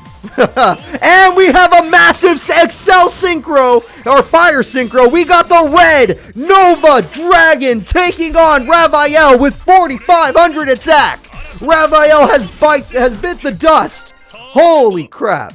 Red Nova Dragon and Raphael in the same duel. That is not something we get to see ever. Not every day, but ever. So that is brand new. Jack found his comeback possibility. That card does piercing. Powerful Rebirth brings back Clock Resonator. Is he going for another Synchro Summon? He's going for another Synchro Summon. It's gonna be the Red Dragon Archfiend, which can break through the defenses, letting his Red Nova go in for direct damage to end this goddamn duel. That's right, everyone. The duel is already over. The Bonapartes are gone. Jack Atlas with his Red Nova Dragon wins the duel. Hell yeah. That is what I'm talking about, guys. That is Yu-Gi-Oh right there. That is peak Yu-Gi-Oh right there. Jack Atlas is the winner. The next duel is Champion Killer Strings versus 2-time champion Pegasus. Alright, Strings versus Pegasus. Let's see how this one goes. It's always good to see Red Nova Dragon. You don't ever get to see that card, so when we get to see it, it feels good. Plus, seeing it take on Raphael was even more, badass. Raphael, if it wasn't for Dark World Shackles, had a chance of beating it if it was his turn, because he could attribute his token to make him a 5,000 attack. But at the end of the day, that's not what happened. At the end of the day, he's the one that got brutalized, so what are you going to do? Well, Bonapartes are now out of the tournament, so the revolution has ended, everyone. Now it's just trying to see if we get a new champion today, or if one of the Neo decks can become a 2-time champion. So let's go ahead. Oh, whoa. I almost gave Strings deck to Pegasus. That would have been stupid. Everyone would have laughed at me. I'm glad I stopped myself. Let's go ahead and start this duel. It's going to be Strings versus Pegasus. Honestly, between these two characters, I'm going to go with Pegasus. Even though I like Strings, I'm going to go with Pegasus. Look, we saw Raphael. Don't expect Slifer. The fact that we saw Raphael was a miracle. So asking for Slifer would be too much. This is Yu-Gi-Oh! Arc 5 Tag Force Special. Yu-Gi-Oh! Arc 5 Tag Force Special. And starting with Toon Kingdom is a god tier start for good old Pegasus. I am not willing to share the save file just yet. The game is not over yet. When my Let's Play is officially over, the save file will be out for everybody. And there we go. We got Blue Eyes Toon Dragon. That's brutal. He's going to win the duel next turn. We got Manju of the 10,000 Hands to get himself a relinquished. Oh, God. And Manju's going to go in to destroy Mother Grizzly, which actually might help him get Revival Gem, which works really well with Card of Safe Return. So that is actually a good thing for Strings, but Strings is going to get attacked directly. So we got a Poly. Okay, Strings summons his boss monster, other than Slifer. And this monster actually can destroy Manju, but it has no chance against Blue Eyes, which attacks directly. And he's got Granador to try and heal his life points, which isn't a bad thing. You got to keep yourself healthy to survive the Blue Eyes Toon Dragon. And now all that's left is Pegasus attacking 3 times directly to win the duel. Manju again, granted the AI is not smart enough to pick the spell card. I don't know why. I literally can't program it to change that. I can't program the game, so I can't change it for being an idiot. Revival Gem will be used to get that Card of Safe Return to activate. Pegasus will be forced to pay 500 life points, but that does not matter when you're doing 3,000 direct damage. Revival Gem will kick in, and that means that he gets Card of Safe Return, which means that he gets another card. So Revival Gem dying is actually part of the plan. He's going to keep attacking these Monjus to try and do some damage, but right now, all he really needs to do is try to find a way to survive. Premature Burial does not help you, that actually burns you. And you put a monster like that in attack mode, so it's even worse. But Card Save Return does let you draw, and you got 2 Card Save Returns now, so if Revival Jam dies, you're going to be able to get 2 monsters. Or 2 cards to your hand, which is very good. Tune Table of Contents, he can pick any tune he wants. Alright, Tune Table of Contents, pick any tune you want. Okay, pick any tune you want. Toon Summon Skull. Do you have a monster to tribute for Toon Summon Skull? You do have a monster to tribute for Toon Summon Skull. That's good. Next turn is a guaranteed victory for our Maximilian Pegasus. Even if Blue Eyes dies, he has Summon Skull, so... yeah. If you're a Strings fan, it looks like you need to stop being a Strings fan because this duel is as good as over. Card of Safe Return is not going to be activated because nothing's dying. Alright. He just sets a card because he knows the duel's over. He's going all defense, which means nothing. And the duel has ended. Alright, Pegasus, go ahead. Go ahead. And game-winning attack will come from Blue Eyes White Dragon, and it will fail due to Mirror Force. But, yep, Pegasus still has a card left. It will fail due to Mirror Force, but he still had a card left. Worm Drake is on the field. Every one of his monsters are on the field. His fusion can get through any defense mode monster. However, Toon Kingdom is on the field to stop him. That's right, everyone. Toon Kingdom will not let this duel end. In fact, this duel is probably still over for our buddy Strings because Toon Kingdom is that busted. Yep. Yep. Strings has probably still lost this duel. And Cannon Soldier's going to go in and attack directly for game. That is it. The winner is Maximilian Pegasus. Yeah, Toon Kingdom is absolutely busted. I don't know what anyone's talking about. That card is insane. Now let's go ahead and move our buddy Pegasus forward. The next duel will be Neo Taya, a character we don't actually use that often, but today she gets to hang out, and Neo Taya is going to be going up against Neo Kite. I feel extremely bad for Neo Taya right now, but who knows, maybe Taya will surprise the fans. Hopefully she does, because this is going to be a hell of an opponent to go up against. And even though Taya herself is a champion, her Neo deck has not won any tournaments. She won with her old deck in the squad battles. She won the squad battle tournament. So, there we go. I'm just getting Neo Kite ready to go. Oh, shit. I forgot where he is. Oh, there he is. I saw him for half a second. There he goes. Alright, guys. The next duel is going to be Neo Kite versus Neo Taya. Let's see who wins.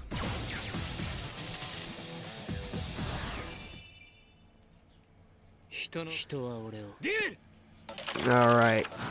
Starting the duel, we'll go to Kite. Kite's going to summon his Photon Lizard, which can be tributed for a level 4 monster like Photon Thrasher. Photon Thrasher is a hell of a monster to leave in attack mode, and your opponents can most likely not defeat that.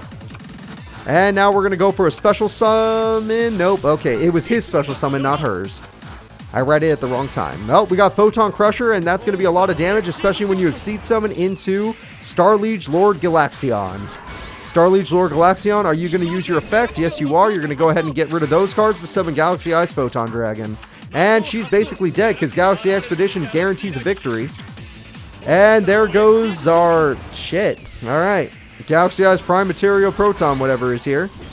And there goes attack points. 4,000 attack goes in. Shining Angel is about to get pierced to death. Luckily, it doesn't do that much damage, but... oh, it does. Oh, it does. And she lost her trap. And Michizuri got destroyed before she could use it. Michizuri would have been the perfect trap for this situation, but she doesn't have the ability to use it. And she's lost most of her cards. And she special summons a Shining Angel. And she's dead. Yeah, she is dead. Now, let's listen to Taya's words of wisdom. God, I hope it's a Mirror Force. I know you can't see the God part, but that's fine. And she's going to top... nope, it's Graceful Charity. She has different choices. She got Graceful Charity. And let's see. She's got Maha Velo. She better have a lot of equip spells.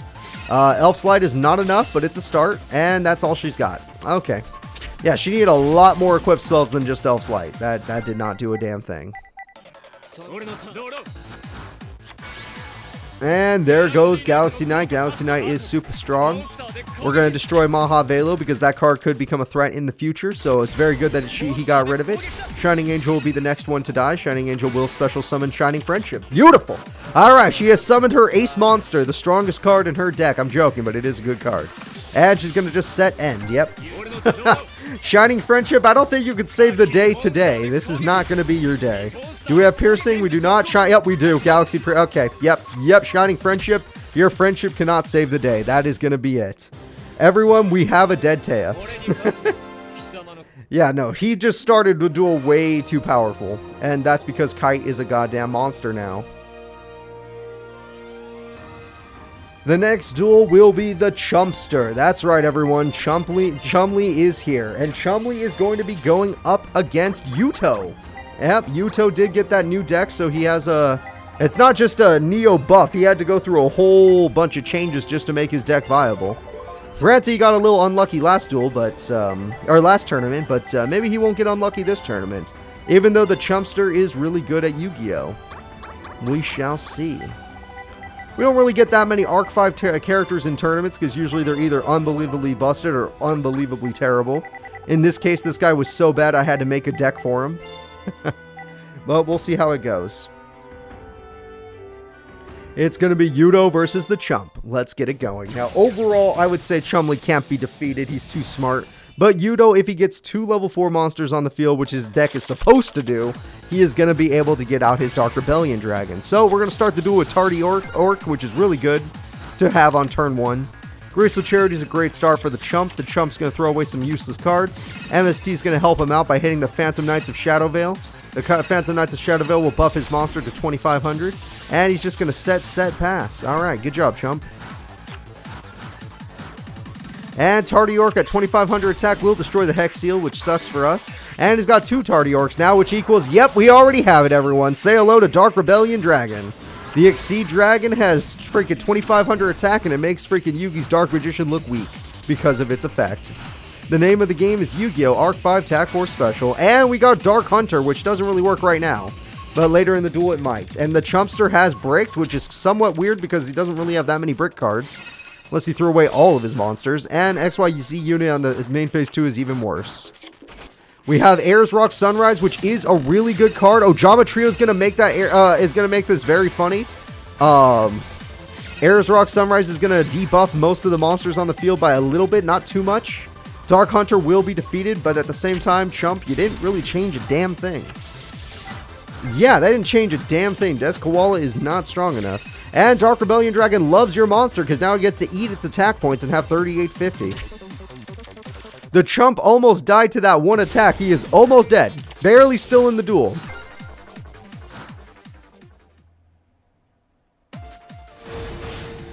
Alright, here we go.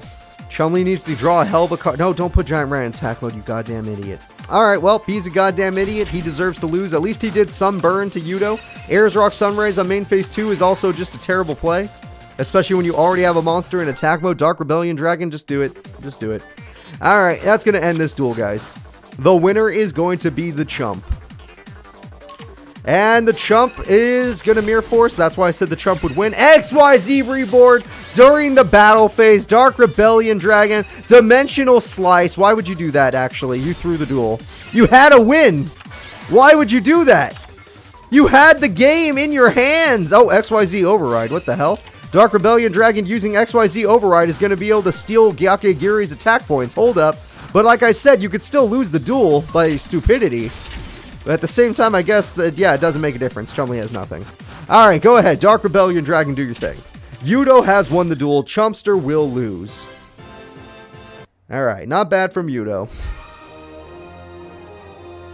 Alright, we gotta wait for this one. Chumley.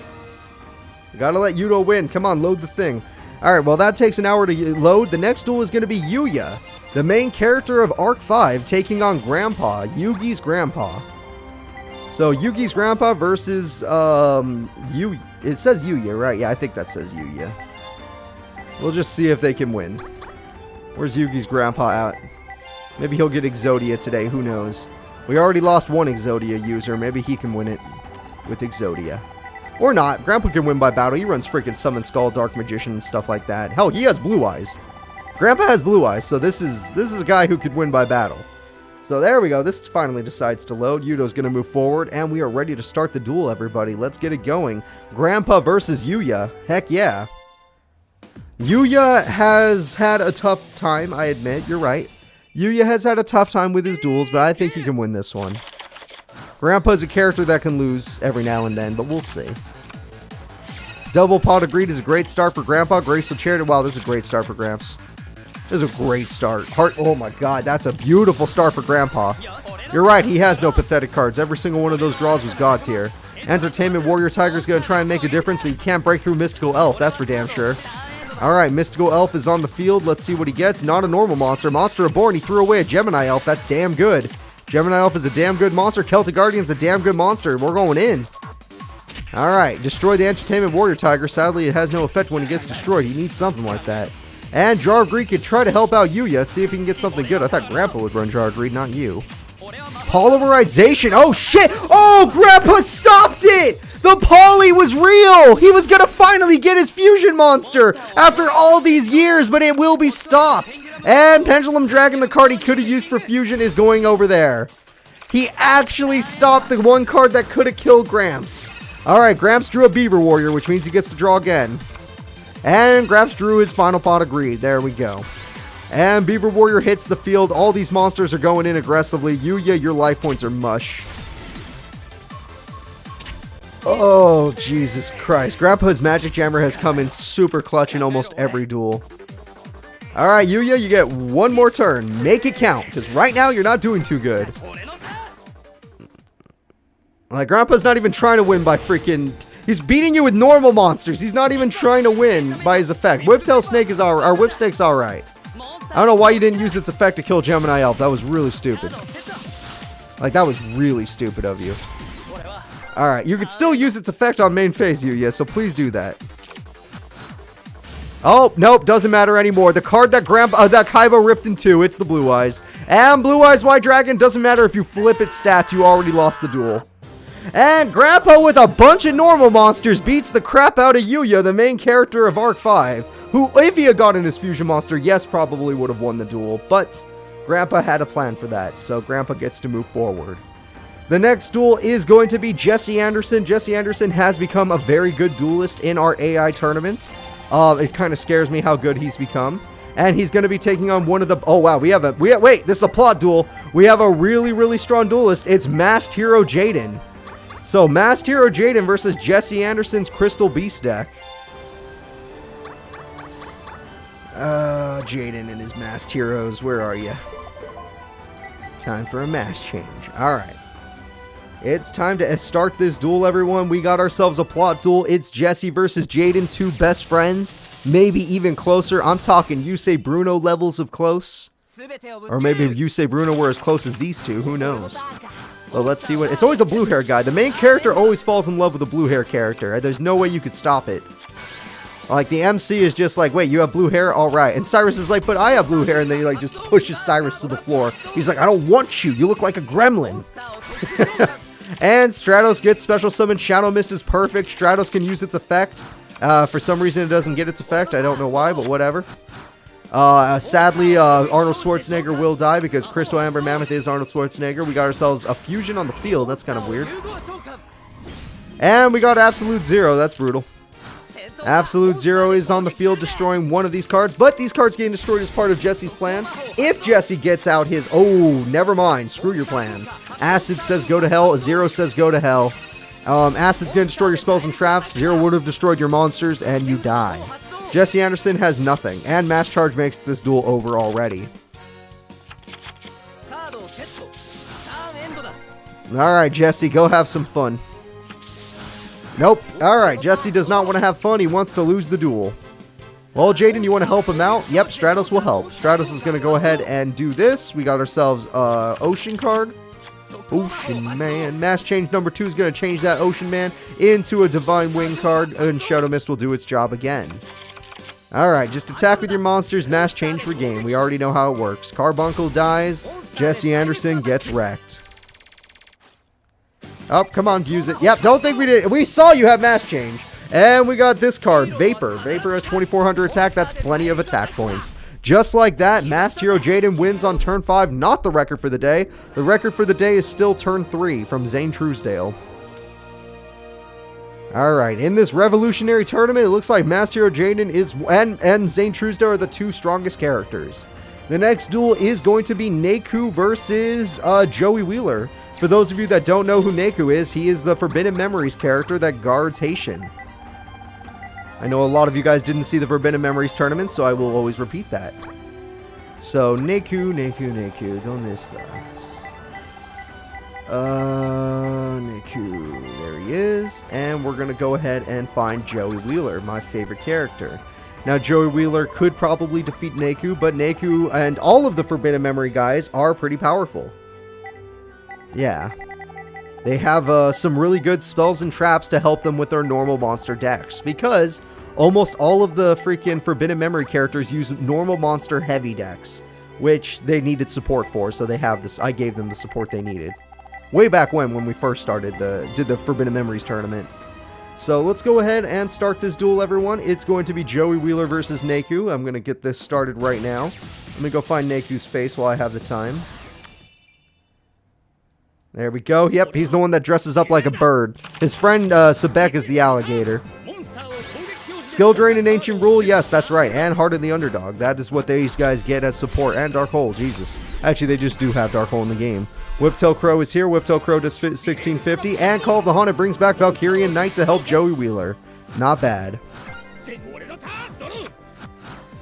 Alright, we got Blue Flame Swordsman. That's a hell of a card to have with the freaking Valkyrian Knight, especially if he buffs it right now. Nope, his AI isn't that well programmed. Nope, he waited till after the... Okay, well, he's an idiot. He waited till after the fact, but whatever. I guess I can live with idiots. AIs are dumb. And Neku is bricked somehow, despite having a mostly normal monster deck. Command Knight is here too! Okay, well, that's gonna end this duel. It feels like this duel didn't even get to go. Turn 5 victory from Joey. Neku somehow bricks. What, did he draw all of his ancient rules and none of his monsters? Alright, well, there we go. GG. Now, let's go ahead and move into the next duel. The next duel will be another freaking Forbidden Memories character. Maybe this one will play better. It's Priest Seto. Priest Seto from Forbidden Memories will be taking on Yami Yugi. Alright. Let's see here. The King of Games, winner of the Neo Battle City Tournament versus Seto Kaiba, but Priest form. We'll see how that goes. Priest Seto has some pretty good cards in his deck, but I don't know if he's strong enough to beat the freaking new Yugi with his Dark Magician support cards. That new Yugi is very good. He won a 100 character tournament, for crying out loud. We now call him the 3rd strongest AI. Alright, let's see here. There we go. Priest Seto was top 4, that is true. And not only was he top 4, but he was top 4 and made it to the World Tournament stage. Priest Seto has been to the World Tournament before. So has Yugi, but this Yugi hasn't had a chance. So we'll see. Here we go, everyone. It's going to be Priest Seto versus Yugi. I would call it a plot duel, but their decks are going to be very different than the ones they're supposed to have. But let's see what happens.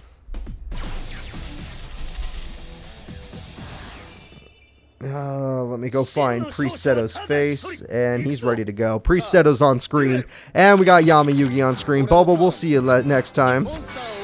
Alright, Skill Dark Magician is a good start. If you had spell cards, he has no spell cards. Okay, King of the Swamp is a great start for Priest Seto if he has triple blue eyes, but let's assume he doesn't. Graceful Charity can help him with that, though, and he's going to throw away some cards.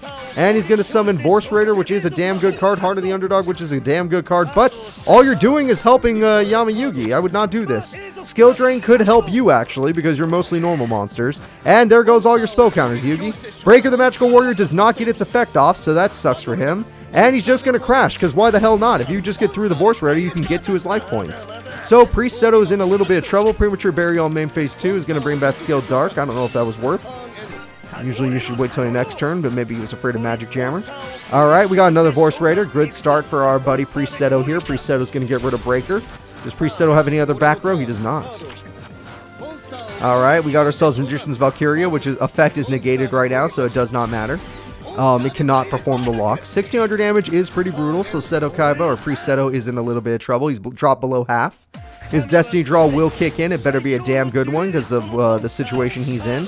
He's playing defensively, which usually means he's kind of screwed. Anytime the AI plays defensively, assume that means that they're losing. Heavy Storm is game-changing. All right, well, doesn't matter what his Destiny Draw was now. The lock has been created. The King of Games has locked down the freaking guy, and that's going to be game. If he set King of the Swamp, that means he had nothing in his hand. Heart of the Underdog never activated, so that means he literally has nothing. Okay, he just drew a monster.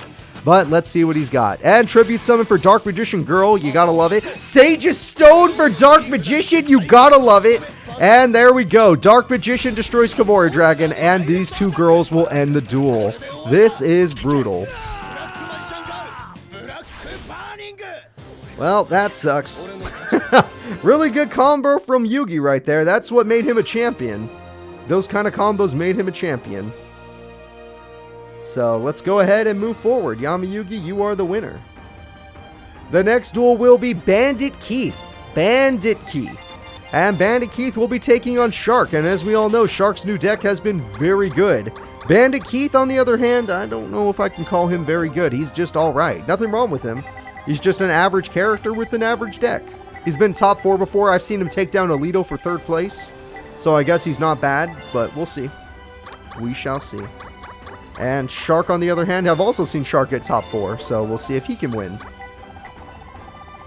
I would say these characters are evenly matched in records, but they are not evenly matched in decks. I would say Shark's deck is way faster, way stronger.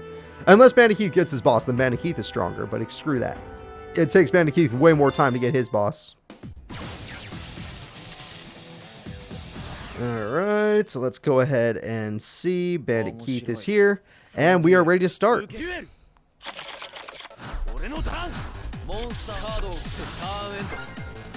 And just set, pass. We're going to go ahead and summon Twin Barrel Dragon, a risky card because it almost never works.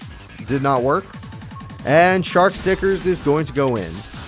But that Twin Barrel Dragon has saved people, including Bandit Keith, in a really risky situation. Saber Shark is going to work with Shark Stickers. Using Saber Shark's effect, he can actually match its level or increase that level to 4. We have a rank 4 summon. It's going to be Bahamut Shark, of course. Bahamut Shark hits the field. Bahamut Shark will be used to summon more monsters. And the Twin Barrel... Oh, cops are coming after me. Alright, Bahamut Shark will summon the Nightmare Shark. Good play from Shark. I'm saying Shark a little too much, I understand that. Monster Reborn is going to bring back the Saber Shark for some reason. Hey, Andrew, believe in the bandana. He believes. And Blowback Dragon also is here for the belief. Is his luck stat good? It fails! That is the worst failure possible. I wanted to believe too, Andrew. I wanted to, but that's not. Oh, wait. Twin Barrel Dragon. This is your last hope, Andrew. Thank you for the 20 bucks, but here it goes. And it double fails. Literally, that is 5 tails in one turn. 5 tails in a single turn. Bahamut Shark will do its job to bring out Leviathan Dragon. And Bubble Bringer is just for fun. Nope, he's using it to special summon. He's got 2 Shark Stickers which can summon another Leviathan Dragon. Or maybe Nightmare Shark. Depending on what he's got. And Leviathan Dragon is here. Well, that sucks. It sucks to be a Bandit Keith fan right now because he's kind of screwed. Bandit Keith, you need to draw something good. Machine King isn't bad, but it's not good enough. And 300 damage will be dealt. No back row for... Oh, man. Oh, man, Bandit. You are in trouble. You're in so much trouble. Hammer Shark is here as well. Oh, my God. And we got Fish Depth Charge. He's going in for... What the fuck?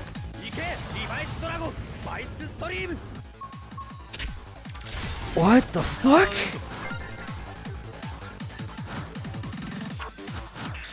Okay, what? I gotta open my eye on that one. What? Okay, thank God Bandit Keith keeps failing, because that should not have...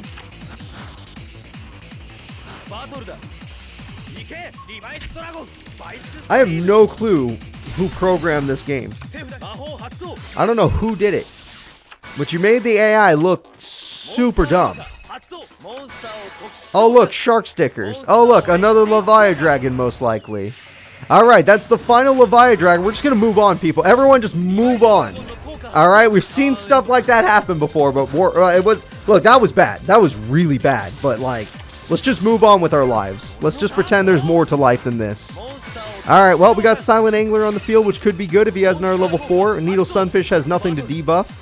And Cyber Jar! No! Poseidon Wave! Okay, Spear Shark is really good.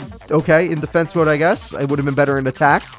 And...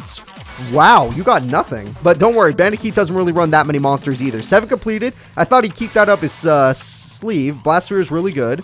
Blowback is really good for next turn. Prototype Machine King is really good. Metamorph for next turn is really good. Okay. Well, I'm going to assume Blowback Dragon's coming. I should assume Blowback Dragon, everyone. That Cyber Jar was clutch. But we'll see what happens. Okay, 2 back row. We already know he has some really good back row. Is he going to tribute? He's not even going to tribute. He's going aggressive. What the fuck? He doesn't want Blowback Dragon. And Poseidon Wave will negate the attack. Nothing's face up, so no piercing will be done. Or no burn will be done. Needle Sunfish will weaken the Blast Sphere, and Torrential Reborn brings back the Needle Sunfish. So, at the end of the day, this is going to be really bad. Bandit Keith should have kept that monster face down defense mode. I know he wanted to buff his Machine King prototypes, but that was a bad play. Like, the AIs are playing terribly in this duel. Like, both of them. Well, Shark's play was way worse, but that was a bad play from our friend Bandit Keith there. The Blast Sphere has way more value face down. Alright, that's 2 level 3 monsters. And you want to get Spear Shark up here for good measure, or are we just going to play a little more defense? Taking Shark a long time to decide on whether he's going to flip that card. Finally decides to flip the card. Taking Shark some time as well to decide on his next move. I guess he has lots of options, seeing as he still has 4 cards left in the hand. Granted, we know, okay, he had another Spear Shark. Alright. Let's see what he makes. Spear Shark. Gonna increase the level of all level 3 fish monster you can... okay, everything's level 4. Triple XYZ summon. Hello, Shark Drake. This card won him a duel, won him most of his duels last tournament. This is really, really good. This is a game-changing card. Oh my god, he's not done. Oh, are we gonna see a Bahamut Shark again? No. Oh! Silent Honor Arc is super good. Oh my god. This is brutal. And he throws away 2 cards to Om Nom Nom a monster. And he's going to go ahead and get rid of Blast Sphere for free, because why the hell wouldn't you? And that Machine King is super weak now. Metamorph is just going to try and save the duel. And Liminal Removal! Ha! Oh, he got rid of Shark Drake! Granted, Needle Sunfish does not matter, but he got rid of Shark Drake. Okay. Well, Bandit Keith, you threw away all your tribute monsters, so now all your monsters you could have tributed, so now you don't have anything. Graceful Charity might save your day, maybe. That was really good. He threw away his only monsters. He has Twin Barrel again. Will it finally work, or is it going to fail yet again? It will fail as always, and he has nothing. And Silent Arc can do whatever the hell it wants now. Well, that was funny. Silent Arc does whatever the hell it wants. Goodbye to Twin Barrel. Twin Barrel hit the grave. And with Twin Barrel in grave, MST is going to take out the Torrential Reborn, which could have done burn, so it's good to get rid of that. It looks like you're dead because you threw away a bunch of cards, and yeah.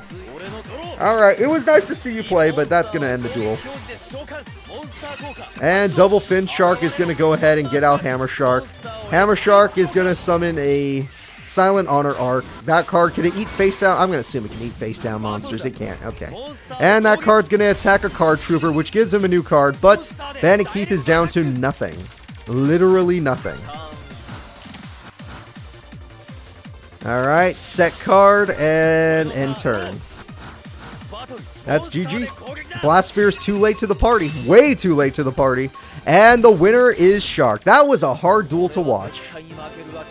That was a very hard duel to watch, everybody.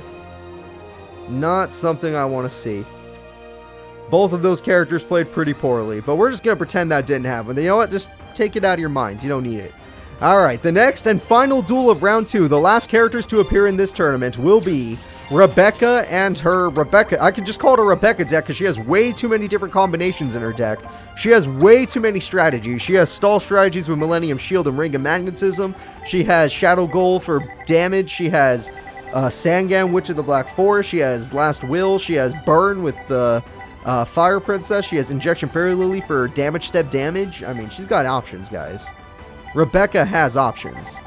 But she's going up against Jim Crocodile Cook, the People's Champion. And we call him the People's Champ because we didn't ever expect him to win a tournament. He won 2.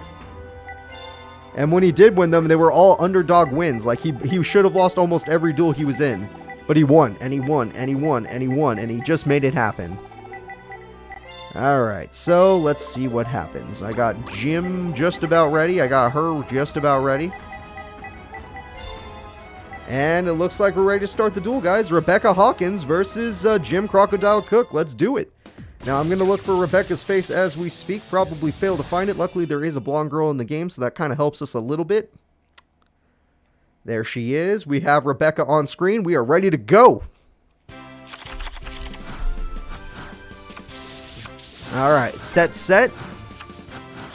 And we got Pot of Greed. Good start from Rebecca. Let's see what she gets. She got Luster Dragon. Good monster she used in the anime. Fossil Tusker will get overpowered. She does run back row cards. One might be Solemn Wishes. Let's see. Nope, no Solemn Wishes. She would have activated it by now. And now he's forced to play defensively because Luster Dragon is a damn good monster. Giant Soldier of Stone in attack mode because why the hell not? And Legendary Jujutsu Master has a busted effect. You're going back to the top of the deck. And Call up the Haunted to bring back Fossil Tusker. Yep, you ain't beating that monster. And then we got Monster Reborn. Let's see what we decide to take. Legendary Jujutsu Master. Not a bad card. Alright, looks like they both got rock monsters to rock with. And Mirror Force. Alright, Fossil Tusker takes up a Mirror Force. That's honestly good for Jim. Having one Fossil Tusker take away the Mirror Force is huge.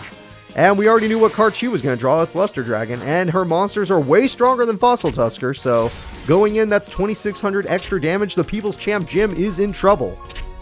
The People's Champ is in trouble. So, what is he going to do? And Jim gets his boss monster, Gaia Plate, the Giant Earth, and released from the stone brings back the Fossil Tusker. Looks like he's going to try and take out some monsters here. Fossil Tusker should have gotten rid of Legendary Jujutsu Master, but it didn't. And, okay, but you are. Okay, that's fine. As long as someone gets rid of Legendary Jujutsu Master. You need it in the grave. That way you can use it to get Gaia Plate. To keep Gaia Plate on the field. Graceful Charity is going to get some cards into the grave, which is good and bad. Foolish Burial is going to do the same thing, which is good for Rebecca in this case. Luster Dragon's going to get rid of Fossil Tusker for the third goddamn time in this one duel. That is the same Fossil Tusker that just keeps coming back. Gaia Plate does have plenty of cards to get rid of to keep it on the field. Gaia Plate's going in for too much damage. It looks like Rebecca's going to lose this duel. Unless she can outlast the Gaia Plate, because he'll eventually run out of rock monsters in the grave to keep it on the field. Alright, Rock Bombardment. No, he will not. Not only did he do burn, but he put another rock in the grave. Oh, wait. She's going to heal a little bit, but not as much as she burned. And she's forced to play defensively. She needs to wait out all the rocks in the grave. Until they're all removed from play, she's in danger. Alright, Gaia Plate goes away. And that's going to end the duel. He's going for game. Alright, everyone. He's done playing around. He's got the ultimate card, Fossil Tusker for burn. Fossil Tusker for burn. And is he going to go for that burn or for the save attacks? He's going for save attacks. Witch of the Black Forest is dead. Witch of the Black Forest will get her a saying yen as if it matters. And the next card goes in. And Cyber Jar will save the day. That is her last possible card. Morphin Jar is now on the field. I'm sitting up. She literally still has to get monsters. Never mind. If he only plays them in defense mode, she's fine. Rock Bombardment can do burn damage. Gaia Plate's in hand now. Cyber Jar again. Oh, God. She better not do it twice. She does it twice, she's in trouble. Millennium Shield is really good. Last Will is really good. Fire Princess face up, I would do it because you're going to burn him next turn. Graceful Charity is really good. Okay. With that Morphing Jar on the field, I'm a little scared, but this should be a really, really interesting turn for Rebecca. Whoa, we got a Fossil Fusion. What are we making? We're going to throw away the healing card. She lost her healing monster. She's not going to be able to do burn. He got the Skull Knight. Mesozoic Skull Knight, and oh God, this is getting really bad. This is getting really bad. And Rock Bombardment. Yes, of course. As if it matters. Rebecca is already really screwed. Cyberjar is going to get rid of everything. I already knew this would happen, but right now, this is all up to luck. Nope. No monster. No monster. No monster. Injection Fairy Lily, but she does not have any life points to mess around with. Morphing Jar, but that's a little risky when you have the bigger hand. Monster Reborn is... Okay, maybe the Morphing Jar is worth it. I saw Monster Reborn. Okay, Rebecca, calm down. Legendary Jujutsu Master can ruin any of her monsters.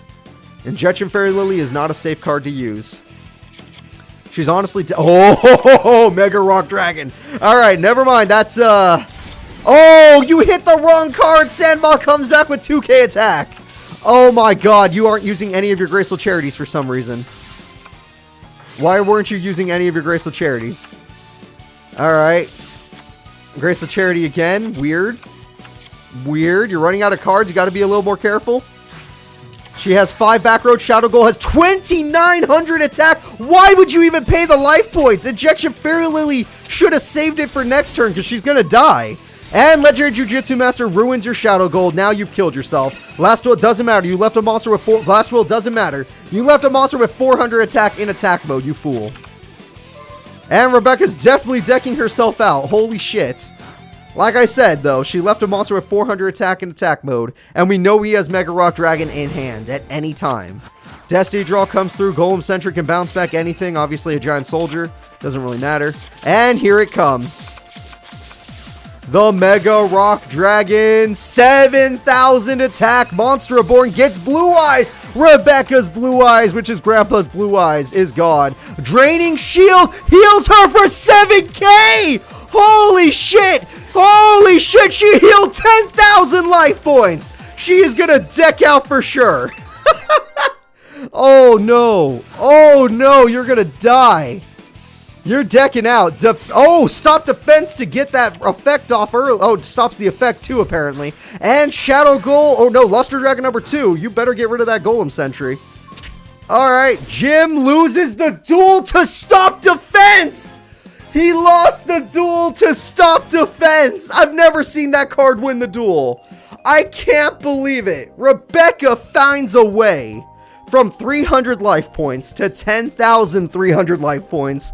Rebecca Hawkins. This is why she made it to the World Tournament. And this is why she made it to top 16 of the World Tournament. This girl, Rebecca, has taken down Shadalls. She has taken down Shadalls before. You think she can't take down Jim? Oh, that comeback was real. Yeah, I know. That freaking stop defense play to win the duel was insane too. Alright, we've made it to round 3 of our tournament, everybody. It's time for Esperoba to take on Axel Brody. As I like to say, when we hit round 3, all the bad characters are gone.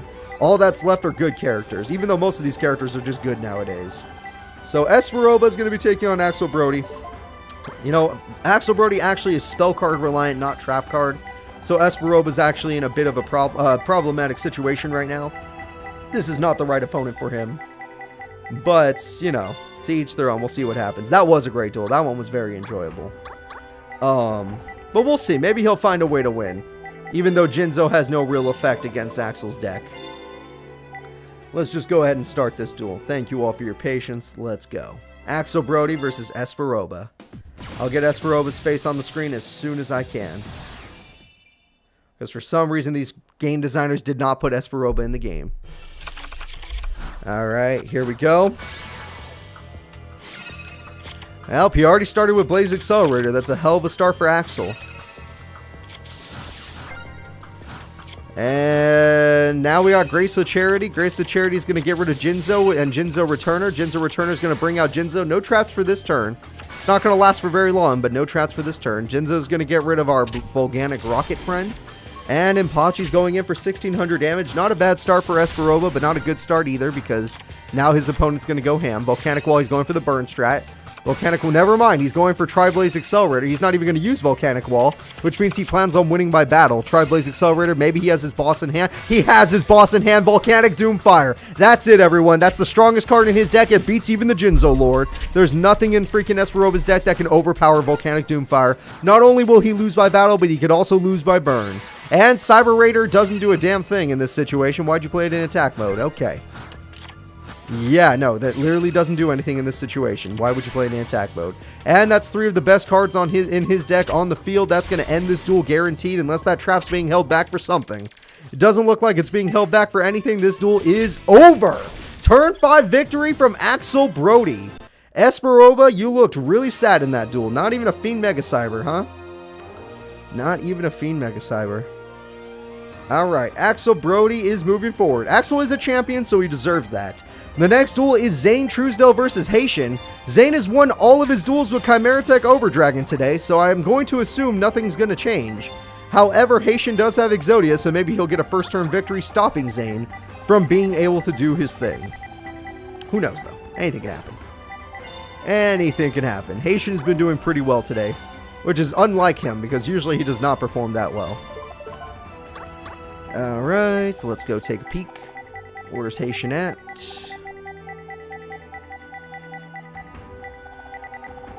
Looking for Haitian's deck as we speak. Found him. Alright, we're ready to go. It's time for Haitian versus Zane. I'll look for Haitian's face as soon as I can. There he is. I found him already because I'm damn good at this now. And we are ready to start this duel. Now this duel is power versus, I guess, not power. I actually don't know how to rate this duel. It's going to be a little bit of a weird one, that's for sure. Alright, so the duel's going to start with Cyber Phoenix, a good card, and it's been skill drained, so no longer good. Actually, I think its effect activates in the grave, one of its effect activates in the grave, which is the Jar of Greed effect, basically. So Harpy's Feather Duster is a perfect start, getting rid of all of those cards. Axe Raider is going to get rid of the Cyber Phoenix. I'll get to test my theory on this one. I was right. Activates in the grave. He still gets to draw a card. Ancient Rules on main phase 2 because you're an idiot. The AI does not know how to use that. Summon Skull is on the field. Alright. And we have Cyber Valley, which is just a damn good card to stall for Zane. Zane needs better cards. So Cyber Valley is going to stall for one turn, letting him draw a card. Oh, yeah. It still worked. And Sengenjin is here. Chimera Tech's attack is question mark, so I assume that means he still will have attack even with skill drain on the field. But maybe not. I don't know. Alright, 2750 goes in. Shining Angel is an effect that activates in the grave, so that's fine. Prototype is not a Cyber Dragon. Oh shit, Prototype Cyber Dragon is not a Cyber Dragon. That is brutal. He does not have a Cyber Dragon on the field. Normally he would. Alright, Sengenjin is winning freaking Haitian this duel.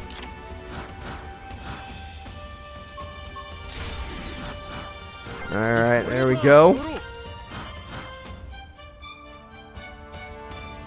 I don't see anything. He's just playing defensively right now. Alright, Zane with skill drain is kind of holding him back. Prototype Cyber Dragons are useless because they don't count as Cyber Dragons. So he has to find a different monster that can work. Like, he needs to go old school, Cyber Twin Dragon. Or even Cyber End Dragon, that would do the job. But he has to play old school. Haitian also needs more than one monster. Having one monster is useless. Cyber Larva activates in grave, so he's lucky that will still work. Alright, so with that, he's going to have to draw a card that can actually work in this situation. He's going to Tribute Summon Cyber Dragon, which, I guess, is going to go in aggressively. Huh. Yay. Good for you, buddy, but I don't know if Cyber Dragon's going to really help you all that much. Alright, Beautiful Headhuntress is here. We're going to go in for the attack, and the attack is good. Zane is dead. He's lost all of his cards. Call the Haunted brings back Cyber Dragon most likely. Okay, so he at least still has Cyber Dragon, but he needs Power Bond. He needs to draw another Cyber Dragon that isn't Prototype. I'm waiting to see. He did not get it. It's not looking good, guys. It is not looking like a good duel for Zane. Haitian seems to have a perfect counter for this man. Alright, Zane's going to get attacked again. It looks like he loses Cyber Dragon yet again. That's a really big loss. MST will... You could have hit Skill Drain at any time, but he does hit Dark Hole. Pot of Greed comes in. Pot of Greed goes away, and... just set. Ugh. This is really bad.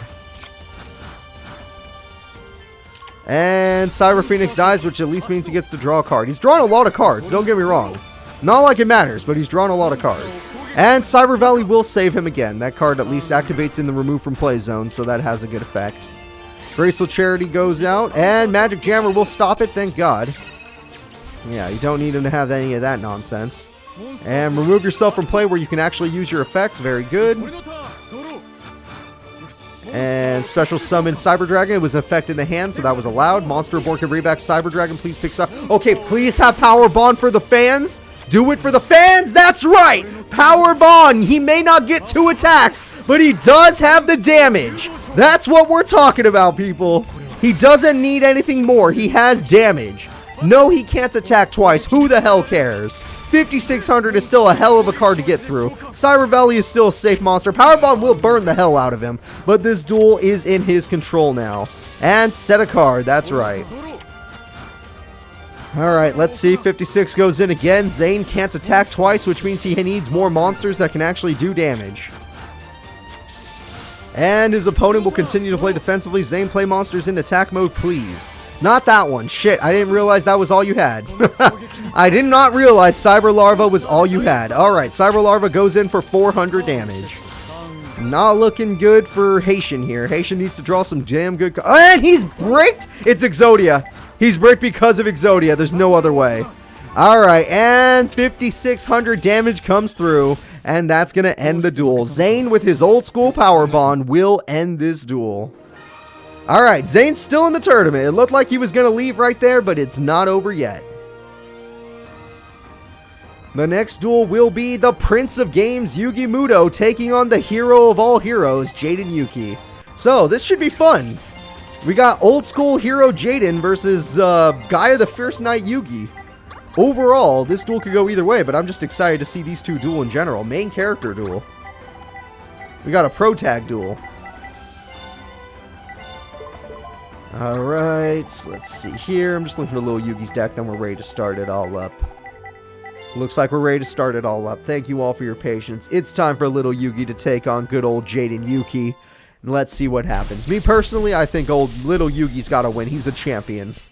Little Yugi's a champion. He can't be stopped. And Jaden Yuki's damn good too, but come on. What's he going to do? Thunder Giant, which is actually a pretty damn good card. And on the first turn, he gets BLS. I would not have summoned it on the first turn, but there you go. BLS is God tier. Not bad.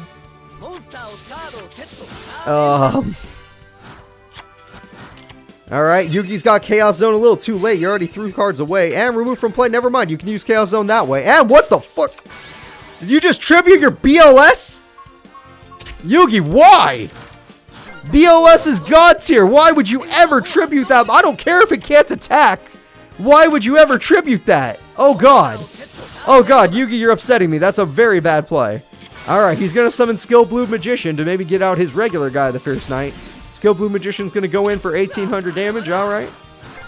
Alright. Well, maybe Yugi has a plan that none of us can understand. Maybe his brain's bigger than ours. Who knows?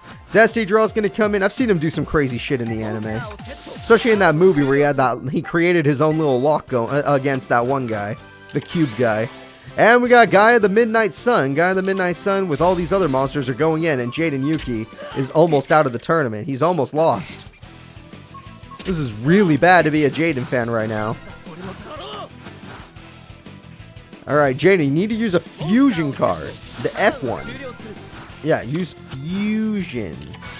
And we got... Okay, well that's cute. We got Doggo. Doggo's gonna go in. We'll win with the dog, Yugi. Oh, wait, you did destroy a monster. You have to go back to the hand. And that's going to be it, everyone. Little Yugs has won the duel despite stupidity. Jaden Yuki got no polys that entire duel. Being spell card reliant does hurt. The next duel is going to be Jack Atlas, our Red Nova Dragon Summoner, versus Pegasus, our Blue Eyes Toon Dragon Summoner. What is going to win? Blue Eyes Toon Dragon or Red Nova Dragon? And don't go for the obvious one, because Toon Kingdom changes everything. Alright, so let me go ahead and find these characters real quick. Yugi was just flexing. I guess so. He technically was, because he won that duel. So who do you guys think will win? Duel Monsters Pegasus or 5D's Jack Atlas? Personally, I like Jack Atlas a little more. I do like Pegasus, don't get me wrong. But I like Jack Atlas a little more. But Pegasus' deck is really annoying, so it could easily win. We'll see what happens. Alright, I'm sitting up for this duel. This duel's got my attention. Two main characters going at it. Alright, Jack Atlas starts the duel with Resnare Call, trying to get Dark Resnare. Yep, Dark Resnare is a good start. Set that on the field and it will be fine. And we got two sets right after that. Grace of Charity is going to activate. Grace of Charity is going to throw away some cards. Dark Hold just to kill one Clock Resonator. Damn, he even kept the Dark Resonator. But at least this means he's guaranteed to get Toon Kingdom, so at least he won't be bricked. Toon Kingdom is a card he desperately needs to stay in the duel. Toon Kingdom is right there. Go ahead and play that card. Let's get rid of 5 cards. Ooh, he lost one of his ritual spells. That's brutal. And Toon Dark Magician Girl is the best Toon card in the game because that can attack on the first turn. It does not have Summoning Sickness. Alright. Jack has already lost 2k life points. Resnare Call again. Well, you know, tuners are great, Jack, but you also need normal monsters. Monsters that aren't tuners. Alright, and we're going to get rid of Toon Dark Magician Girl because the AI is actually stupid, but it can bring it back, so never mind. I'm not going to... oh, well, nope, it is actually stupid. Alright, Blue Eyes Toon Dragon hits the field. That card is really cool and all, but come on. I think having all... You should have just attacked and then done all that, but your AI isn't smart enough to do that. We're going to go ahead and do 3k damage. Jack loses it next turn. If Jack doesn't get a normal monster that could stop the Toon Blue Eyes, the duel will end next turn. Heart of the cards, Destiny Draw kicks in. Jack Atlas, go ahead. Jack does get a monster. It's going to be Vice Dragon. Vice Dragon's going to go with Dark Resonator. They are going to Synchro Summon. Synchro Summoning is Red Dragon Archfiend. I did say Blue Eyes versus... Oh, I said Red Nova Dragon. Well, Red Carpet. No, it's not going to make Red Nova. Yeah, I did say Red Nova Dragon versus Blue Eyes, but instead it's Red Dragon Archfiend versus Blue Eyes. And we got our Vice Dragon. We're going to go for another Synchro Summon, maybe? All right, we got another Synchro Summon. We're going to make another one of these. We're going to make another one of these. All right. And that's going to be it. Yep. You didn't even attack, so you don't get to keep your monster. And Blue Eyes Toon Dragon attacks directly. Jack Atlas has failed me. God damn it. But I also like Pegasus, so it's fine. Jack Atlas could not overpower the freaking Blue Eyes Toon Dragon. And thanks to Toon Kingdom, you can't beat it by battle either. Alright, Pegasus, you're too good. The next duel will be Neo Kite, one of our best new duelists, taking on our Arc 5 character Yudo with his, what's it called? Dark Rebellion Dragon. So Dark Rebellion Dragon versus Photon Dragon. Yeah, Red Dragon couldn't crash. It would only destroy itself. That is correct, because Toon Kingdom would have kept Pegasus alive. And since it wasn't in defense mode, you're not destroying it by effect either. So this duel should be interesting, unless one of the AIs feels like failing us. But I know Neo Kite is damn good now, so it's going to be hard to beat Neo Kite. Alright, I'm looking for Neo Kite's deck as we swope. There, I saw it for half a second. We are ready to go. It's time for Neo Kite to take on Neo Yuda. Let's see which of these characters is stronger.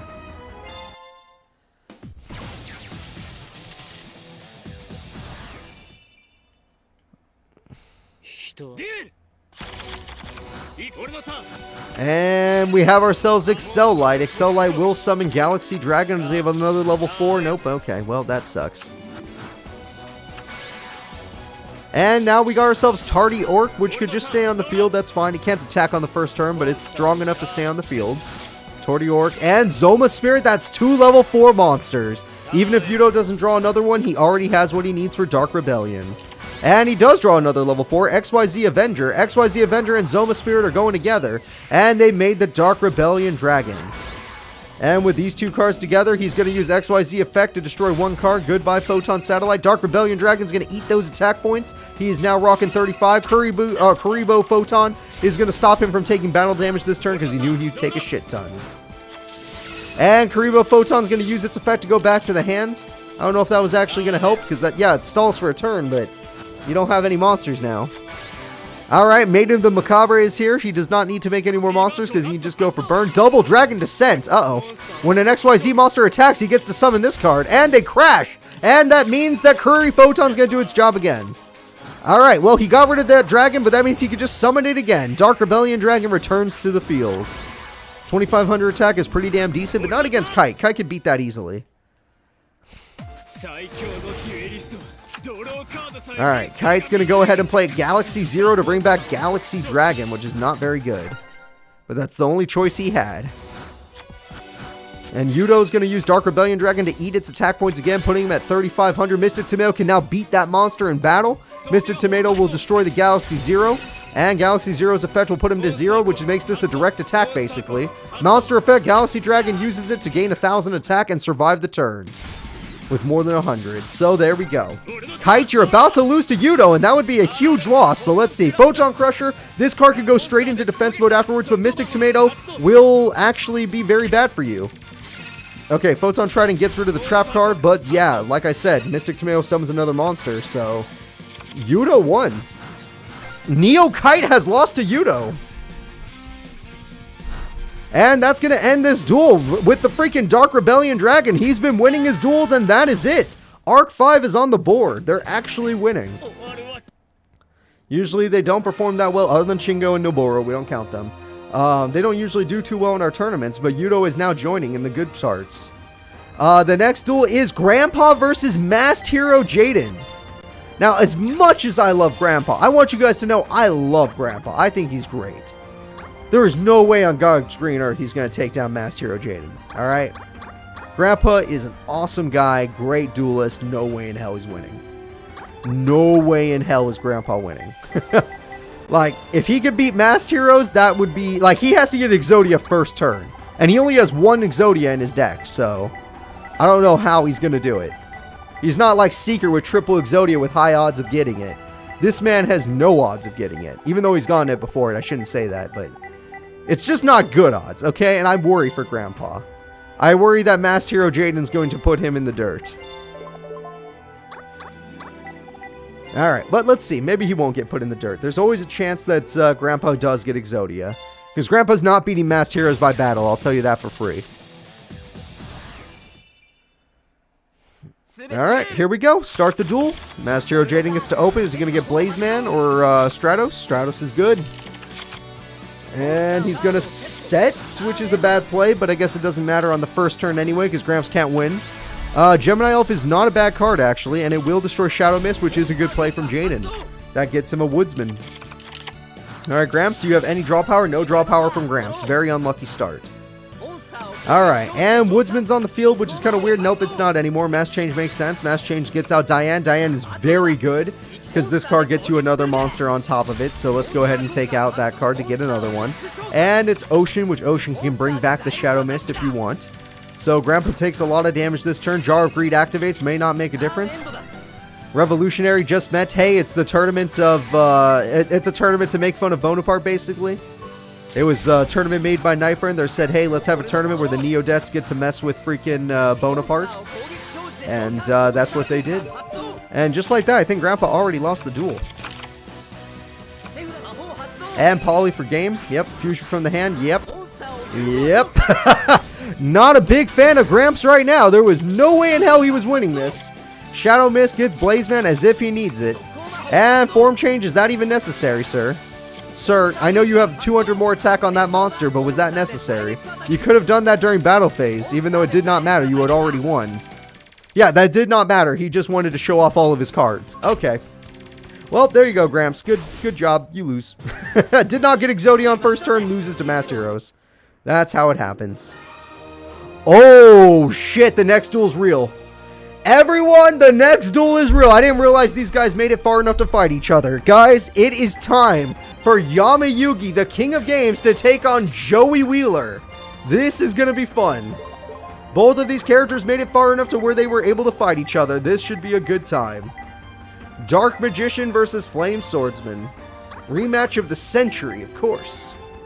Will the King of Games put down his friend yet again, or will Joey finally get a win on Yugi for the first time in his career? The answer is probably not, and we don't count the draw. Alright. The draw was technically Merrick, but whatever. Here we go, everyone. Joey versus Yama Yugi. This should be a really good fight. Both these characters' Neo decks have worked very well for them. I'm going to get some water. He's the godfather of games. No, I don't think so. I think Joey's just decent at games. He needs more time. Oh, triple back row is really good with a Gearfried. Pot of Greed's a good start for the King of Games, though. Graceful Cherry's a great start for the King of Games, though.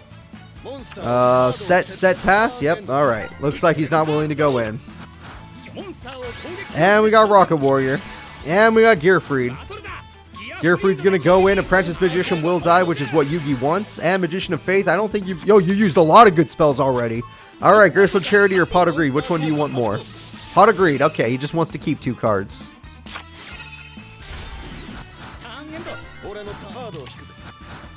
Alright, set. Pot of Greed. I would have waited to set until after I saw what my hand was. Swords. Beautiful. Alright, Joey, you're going to need to deal with that swords. Get rid of it. Harpy's Feather Duster gets rid of it. Damn, I didn't think he'd actually listen to me. Holy shit, Joey can hear me. The AI are learning. No. Oh, Magician of Faith, he got Graceful Charity back. Oh, no. Yugi's draw power is insane this duel. It's only turn freaking, what, 6? And Yugi's gone through half his deck, basically. Watch this. Half his deck, basically gone. Alright, Graceful Charity. Oh my god. Okay, actually, over half his deck is gone. But the King of Games has nothing? He went through over half his deck and the King has nothing? What is going on? What is he missing, Marauding Captain? Okay. Marauding Captain just for the beater. Magic Cylinder does suck for you, especially if Yugi has a 2k defender. He does not, so Rocket Warrior will get through Magician's Valkyria. Joey's going aggressive as hell. Joey almost wins the duel. If it wasn't for Magic Cylinder, the duel would have ended. So that means, Yugi, this is your last turn. You have the biggest hand ever. You have gone through over half your deck. He threw away every Dark Magician he had. Where's Monster Reborn? He's going to go ahead and summon Skill Dark. You need to activate 3 spells, which he kind of wasted. Marauding Captain. Oh, Joey had Mirror Force the whole time. Well, Yugi, you are about to lose to Joey, and that would be kind of insane. All right, Joey's got Marauding Captain. He's got the lock. And the attack goes through. Joey, you lost everything. Call of the Haunted. It's over. Yugi, the king of games, has lost the duel. It's over. All those cards in hand, and he had nothing he could play. Even if he had Dark Magic Curtain, he threw all 3 Dark Magicians to the grave. They were not in the deck. They were not in the deck. Oh, God. Godfather of games, Joey Wheeler, is going to top 16. The next fight, and the final fight of round 2, it's going to be Shark versus Rebecca. Alright, Shark versus Rebecca, everybody. Now, Rebecca did have an incredible duel that surprised all of us. Like, literally, she should have lost her last duel, but she went ham. However, Shark is probably a lot better than Jim Crocodile Cook. Well, maybe not. Cook has won 2 tournaments. Granted, they were both in TAC Force 3, so maybe he is better. I don't know. All I do know is that this duel is going to be good. Rebecca, if she could put up the same fight, maybe she'll be able to win. Granted, she only won last duel because she got her last possible card was a Cyber Jar, and that saved her life. If it wasn't for that Cyber Jar, we wouldn't be here right now. Well, who knows? Maybe she'll get it again, or maybe she'll pull off a different combo like she did last time with Stop Defense. I still can't believe I saw somebody win a duel thanks to Stop Defense. That changed my whole life. Grandpa beat Yuya very badly, too. Grandpa destroyed him in battle. Joey beat the Pharaoh. That's right. Alright, I'm looking for Rebecca's face, so don't worry. I'm looking for it. There it is. We're good. Alright, Grace with Charity is a damn great start. Let's go ahead and throw away some cards. Stop Defense is in the grave. The game-winning card is in the grave. Alright, we're going to throw away Giant Soldier of Stone for some reason. I guess it doesn't matter. And Shark already Dark Holes. Dark Hole's going to hit a Morphing Jar. That's brutal.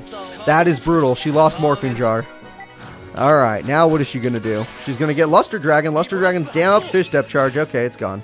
And he gets to draw a card. Okay, and Last Will. Not bad. Last Will is really good. And Last Will. Hell yeah. There we go. Last Will activates to bring out Fire Princess. What else do you want? Last Will is going to go in for battle. I think you still get the other Last Will as well. Yeah, Last Will activates. Last Will brings out Fire Princess. Do you have a trap card? You do not. Okay. That's a shame. And Needle Sunfish is here. Fire Princess will die, but it's okay. She kept one in safe. And Tribute Summon, she sets. Interesting. A Tribute set is not common from Rebecca, but it does happen. Let's see what he does about it. Surface is really good. He got back Shark Stickers. That means he can bring out Leviathan Dragon or even Shark Nightmare Shark. Life finds a way, and so does Rebecca. I like that. That's true. And we got ourselves Leviathan Dragon at 2,500 attack.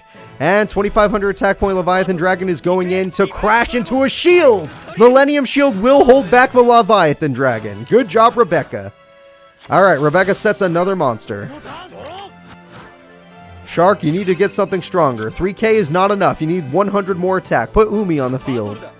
Or no, a Legendary Ocean. Draining Shield! And she absorbs 3,000 life points. Okay, the card that saved her last duel. And there it is. It took a lot of cards to save her last duel. Morphing Jar! Okay! They're both about to clean up their hands. Maybe they can get something better. Tribute to the Doom. That's brutal. And she threw away her healing card. Torrential Reborn! Tribute to the Doom was waste. Oh, wait. Actually, it's down to 2k attack. Foolish Burial will throw away a Blue Eyes. Does she have Monster Reborn? Nope. She has Luster Dragon number 2. Leviathan Dragon gets destroyed by Luster Dragon number 2. Holy shit, this is a good duel. Shark, what are you going to do? You got a brand new hand. You got Double Fin Shark. Double Fin Shark gets that card. Okay, why are you doing that? She still has another card, though. I guess you get to keep the Needle Sunfish. I did not know about that. Silent Angler, wrong levels. Alright, he got 2 monsters on the field, but they're the wrong levels. And Dark Lord Mary will heal Rebecca by a little bit. Rebecca's going to set pass. She's in a little bit of trouble. Millennium Shield will protect her, but he has options now. He can get a rank 4 monster, a rank 3 monster, or with Saber Shark, a rank 5 monster. Rank 4. Or just go for piercing. Oh, triple rank 4! Oh no, he only went for double. Oh, that's why he needs to eat the shield. That makes sense. That actually is a really smart play. I'm not even... Oh. Oh shit, this is new. Oh shit, Silent Honor Dark. Instead of Arc, it's Dark. It looks like a dragon. And it evolved even higher. Burying Hope? What the hell? XYZ Burying Hope with 4k attack! And it's... what is it doing? 3,500 attack, whatever. Draining Shield, save the day. Burying Hope is on the field. Morphing Jar to try and save Rebecca. Rebecca gets a whole new hand. She's almost decked out. She has to be careful. But the Burying Hope has 3,500 attack. Dark Lord Mary's gonna heal. She might lose by deck out, guys. I don't think she can overpower that thing. That girl only has 3,400 attack. It's not enough, Rebecca. It is not enough. Granted, you're putting his life points below half, right? At least? No, a half exactly. But he's going to burn you, and he's going to do, bring back his monster. So, yeah. It copies XYZ's in the grave. Cool. Oh, shit. Well, Millennium Shield is gone, and so is the Injection Fairy Lily. Well, actually, he only can destroy one. Well, maybe not. Saber Shark can make 2 level 5 monsters. All right, increase by 1, rank 5. Increase by 1, rank 5. He's going for it, I believe. And the rank 5 monster shall be the Abyss Splash, which could definitely destroy the Injection Fairy Lily. Alright, Burying Hope uses its effect again. And now it's down to 2,500 attack, which is not a lot. And Needle Sunfish puts the Injection Fairy Lily at 0 attack points. Abyss Splash is going to use its effect to destroy the shield. And they can't defeat Injection Fairy Lily even at 0 attack points. And Dark Lord Mary is going to keep healing. So Rebecca is staying healthy, but like I said, she can't win right now. Blue Eyes! She brought back her grandpa's Blue Eyes! It can't destroy the monster, though. Sangan's on the field. What the fuck? Why is it... okay. Sangan defeats Burying Hope. If you ever need to beat Burying Hope, summon a Sangan. That's how you do it. Alright, Abyss Splash. You could do a lot of damage to freaking Sangan to try and get back in this duel. Monster Aboard is going to bring out what monster? The Silent Honor Dark, but with no XYZ attachment, still has 2,800 attack points. That's good enough to destroy Blue Eyes. Putting it in defense mode might not have been the best choice. Oh, it gets eaten. I didn't know you could just do that for free without any attachments. That's a busted-ass card. And Double Shark is here. And Shark Stickers is here. Alright, well... that's, well, Sangan's not even going to take that much damage. And Injection Fairy Lily saves the day. Don't Cyberjar, you're going to deck yourself out. And Injection Fairy Lily is going to try and save the day? Or is he going to activate... oh, nope, he didn't activate his card. He's going to just try and run her out of life points. He's trying to run her out of life points. Holy shit. She paid 6,000 life points. And it did... I did not realize it could do that. It just... wow, Silent Honor Dark is busted. Silent Honor Dark is literally busted. Holy crap. Alright, Giant Soldier of Stone. I don't know what you're doing here, but save the day. She's going uber aggressive to try and get rid of this card once and for all. It does 100 damage, it's gone. And 100 damage, it's gone. Rebecca is still winning this duel. Alright, 2 Sullen Wishes to keep her healthy so she could keep using Injection Fairy Lily. Double Fin Shark brings back Saber, he could do it. He can go for a triple XYZ. Nope, okay, he's not going to go for that. Oh, wait, it probably lost its effect when he got Special Summon. That happens sometimes. Bahamut Shark is really good. Bahamut Shark's going to go after the Giant Soldier, putting Rebecca lower in life points, and he's going to get to summon another monster, probably in defense mode. Not in defense mode, interesting. Alright, Rebecca, you are in a very interesting situation because you're barely alive, healing yourself like crazy, 200 life points right there. Pot of Greed, you're running out of cards. Stop playing those cards. Yes, you're healing yourself. I understand that, but stop. You are literally doing... okay, 2 Injection Fairy Lilies. Her mom lets her have 2. She's going to pay all the life points in the world in order to win this duel. And honestly, it might not work out in her favor. I can't believe it, but she actually still has enough life points to pay for 1 more. But because she can only pay for 1 more, this duel might end right now. She might lose the duel. If he summons more than 1 monster... she can't pay for it. Is this going to be Leviathan Dragon? Black Ray Lancer? What does that do? Does that one have a good effect? Negate the effects? Oh, negated! Bubble Bringer, he's gonna win! He's going for game, everybody! He's going for game! Shark found a way! Shark found a way! He's going for it! He's got his Leviadragon! Leviadragon with 2,500 damage will put Rebecca to no life points. The other Injection Fairy Lily will lose the duel. Okay, you do that way. It doesn't matter which way he does it. That's game. The winner is Shark. Very good duel. Very good duel. Back and forth, but Shark was in complete control by the end. He just kept XYZ summoning. So, we have made it to top 16 of the tournament. Shark will be moving forward when this thing decides to load. I hate this website sometimes. They do not have good servers. Welcome to the stream, everybody. Welcome to the stream. You made it at a good time because we're making it into top 16. Or top 8. Actually, we're in top 8. That was top 16. We're in top 8. I forgot. Or was that? No, maybe I'm wrong. I don't remember. Where are we? Who am I? I don't know. Alright, let's see. 1, 2. Let's see. Let's find out. We got Joey versus Shark. Jaden versus Yudo. Yugi versus Pegasus. Axel versus Zane. We're in top 8, baby. I was wrong. We are in top 8. So now that we've made it to top 8, it's going to be Axel Brody, our newest, one of our newer champions that is a burn champion, taking on Zane Truesdale, an old champion that went ham. So it's ham versus burn. Well, let's see who wins. I'm going to go ahead and get things started. Ham versus burn. I'm looking for the characters as we speak. I'm having trouble finding them. Alright, there we go. Where is Zany? There's Zany, but I need his deck. And we're ready to start. Top 8, everybody. I hope you all are ready as well. Let's get things going.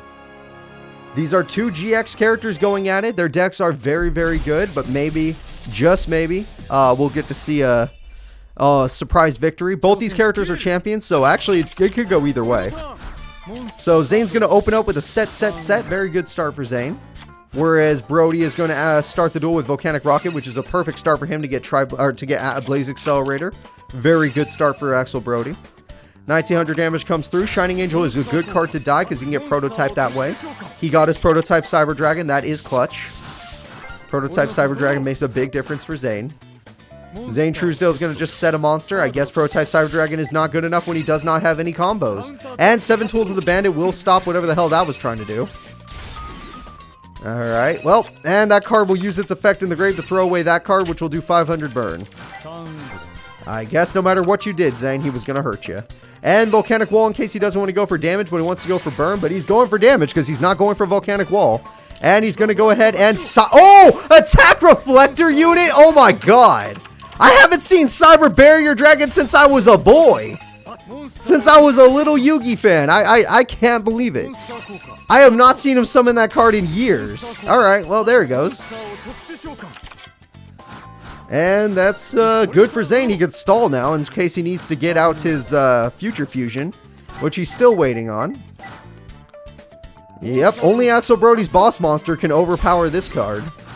So right now, Axel Brody is kind of stuck. He can go for burn, though. I don't know why he's not going for burn. And we got ourselves, okay, now he can get his boss monster. Remember I said only his boss could beat it? Tri-Blaze Accelerator is how he summons his boss monster from the hand. Volcanic Wall, which means he doesn't have his boss. He takes 1,000 burn. Volcanic Shell burns Axel Brody to get out that card. And he might use Tri-Blaze to get rid of it. Yep. Alright, well, there goes your monster. And Volcanic Shell does nerf 500. Volcanic Shell's back to the hand. And Volcanic Slasher does 500 burn. And there goes Soul of Fire for 1,500 burn. And that's going to end this freaking duel. Zane Truesdale, I don't know how you come back from this. You are kind of screwed. Like, literally, I don't think he can come back. Alright, Future Fusion was the card he drew when Axel Brody used that 1 burn card. Is he going to go for it? He is actually going for it. Hold up. It will not be a big fusion because he already used so many monsters, but it should be big enough unless Axel Brody has a trap card to stop this. There is only 1 trap on the field. Will it stop Zane Truesdale? He threw away everything. Chimera Tech is coming in. Chimera Tech Overdragon has 12,000 attack. It never not. Alright. And with 12,000 attack, he goes in. 10,000 damage in one attack. Axel Brody is out of here. Despite the amazing burn, he was one turn away from victory. He never got to see that turn. Zane Truesdale wins with 10,000 damage. Well, we've made it into the next duel, everyone. It's the Prince of Games, one of our most recent champions, taking on Pegasus. An old champion. Not that old, but an old one. Alright, Toons versus Gaia. Weirdly enough, Toons have been playing really well this tournament, so I might go Toons. Granted, that's only because he always got Toon Kingdom. He hasn't had one of his brick duels yet where he doesn't get Toon Kingdom. Which has happened, and which is the reason why he's lost other duels.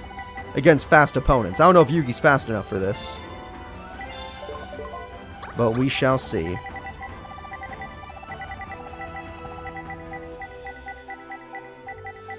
Alright, this is going to be a fun plot duel between Pegasus and Yugi. I'm going to go with, I'm going to go Pegasus on this one.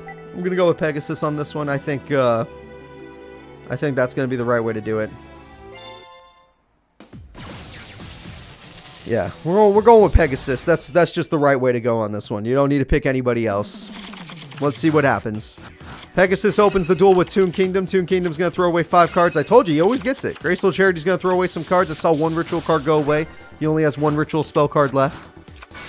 And we got Skill Blued Magician. And he's got Graceful Charity, which is really good. He needs to get 3 counters. And he's got Reinforcements. That's 2 spell counters. We're 1 away from what we need. Come on, little Use. 1 more spell. Damn it. Alright, Toon Can Soldier will survive because that's exactly what Toon Kingdom does. He lost Toon Table of Contents. That's pretty big. Toon Cannon Soldier will do 1,400 direct damage. Lil Yu can destroy, not destroy, but can do damage to him at least. Alright, Little Yugi is going to summon Darkblade or Evil Captain of the Dark World. I don't know what it is. He's going to attack it. Toon Kingdom's going to lose Toon Summon Skull. That's gone forever. And Toon Kingdom's going to get rid of Toon Gemini Elf. That's gone forever. Alright, so far so good for Pegasus fans. And he's got Toon Mermaid, which can attack directly next turn.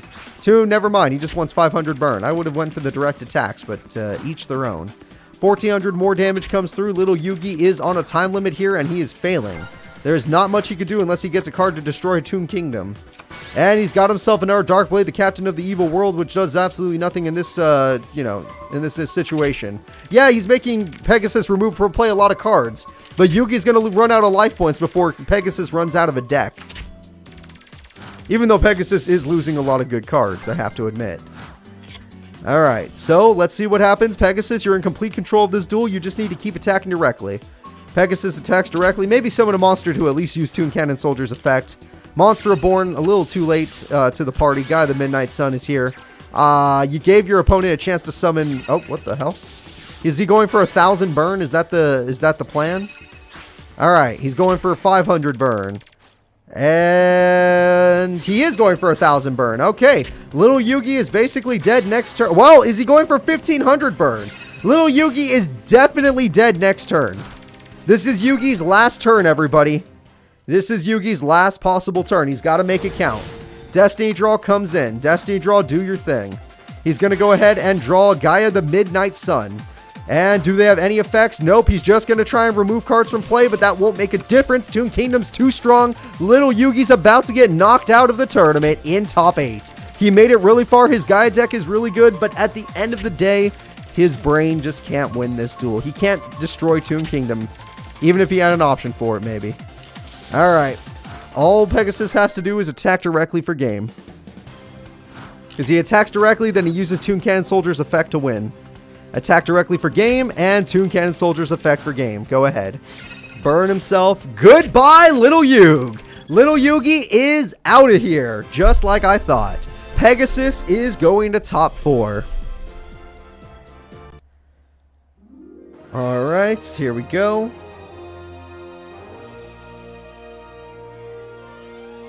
If he didn't use Mirror Force because the attack would not have killed him. The AI can't think of head, remember? They can't think ahead to, oh no, he has burn right after. So, let's go ahead and get into the next duel, which is why I said Yugi was going to lose that even if he did draw Mirror Force. Yeah. The next duel is going to be Yuto versus Jaden Yuki, but using his Masked Heroes. Alright. Masked Hero Jaden versus Yuto. I actually, after seeing how Yuto's been dueling in these recent times, I don't know. I don't know if he'll lose. I think he might actually have a chance to win this one. Granted, Master Hero Jaden is pretty insane, so anything can happen. Let me see. Nope, that's not the right guy. I found the wrong deck on that one. Let me try again. Muto, where are you? There's Muto. Alright, we're ready to start the duel, guys. Thank you all for your patience. It's time for Muto versus Jaden Yuki. So, looking at these two characters, I would say that Master Heroes are faster and have a way better chance of winning. But Muto, if he can get 2 level 4 monsters, might just have a small chance. Mr. Tomato is a great way to get 2 level 4 monsters, so let's see what happens. MST is going to hit the Dimensional Slice, which honestly, who cares? And Blazeman does matter. That card is huge. Polymerization is going to change the whole duel. He always has a fusion. And the fusion is going to be Shadow Mist and Wing Karibo, the Shining. Alright, Wing Karibo and Shadow Mist gets its effect now to get him another monster. He's going to pick Stratos. Yep, that makes complete sense. Mystic Tomato will die. Hopefully he picks a card he can actually summon another monster with. Good. Mystic Tomato hits the field. Zoma Spirit, he has 2 level 4 monsters. That's all we needed. 2 level 4 monsters is all Yudo needs. And now he could summon his Dark Rebellion Dragon. Dark Rebellion Dragon comes in with 2500. Isn't going to use its effect. It will. It's going to eat the Shining, and that way it has more attack. And the Dark Rebellion Dragon rocks 4600 now. Damn. 4600 attack is pretty brutal. But Yudo used his whole hand, so if Jaden pulls off a combo, it could ruin everything. Jaden's Blazeman's going to use its effect again. To throw away a card, I guess. I didn't know about that. To buff itself. Mass Change is what's going to make the difference. We got Acid to throw away all the spells and trap cards. However, the Phantom Knight's Shadow Veil will activate first to get a card buffed. So even though he lost his equipment, he still gets buffed by the other card. Mass Charge can give another Mass Change if he has something that can destroy Dark Rebellion Dragon. It looks like he doesn't have anything to destroy Dark Rebellion Dragon. Okay. Dark Rebellion Dragon at 3800 attack is pretty good. It's going to destroy Acid. Master Hero Acid has been destroyed. So, Jaden, what's your actual plan here? Because you're in a little bit of trouble. Setting cards just shows me you're in a lot of trouble, actually. You need to play a little bit more than this. And we got Card Trooper. Card Trooper's going to let you draw 1 card. Alright, not looking too good to be a Jaden fan right now, but Yudo hasn't summoned any more monsters either. Polly makes a big difference. Let's see what he makes. He's throwing away Shadow Mist. He's throwing away Stratos. He got himself... Yes, that card can weaken the opponent's monster. Great Tornado. Great Tornado is going to do its goddamn job after this card gets you Ocean. And Great Tornado is going to put your opponent's monster as low as 1900 attack. And just like that, Yudo, you haven't summoned anything else, which means you're in a very bad situation. You put your entire hand into that Dark Rebellion Dragon. Form change, just to make things worse, he has Diane now. So even if you do get a level 4 monster, he's just going to destroy it, summon his own level 4 monster, and the duel's actually over. Oh wait, nope, Vapor's not strong enough, but it's close. Alright, Yudo, he used his whole hand. Can you make a comeback? After Jaden used his whole hand, does Yudo have any chance of coming back in this duel? Yudo's going to set, pass. Jaden has 1 top deck to win this duel. Reinforcements is a damn good one. Woodsman, sure, why not? Play that in defense mode, you got something good there. Tardy Orc is dead. The game-winning attack is here. And he's got his Phantom Knight trap card to save the day. That's the only Phantom Knight monster he has. Zoma Spirit on... He's going for Dark Rebellion. He has to draw a level 4. This is his only chance. He has to draw a level 4 monster. He did not! He doesn't draw a level 4 monster! The duel is over! Jaden Yuki wins the duel! He couldn't do it! He couldn't do it to save his life! Masked Hero Jaden will win the duel! Zoma Spirit will do a little bit of burn, but it's not enough to end this duel, which means that Diane will. I wish I could see his hand, but I know it wasn't enough. That Phantom Knight trap card almost saved him, but at the same time... He just couldn't draw an actual monster. God damn. That's a shame. That's a shame. That was a good duel.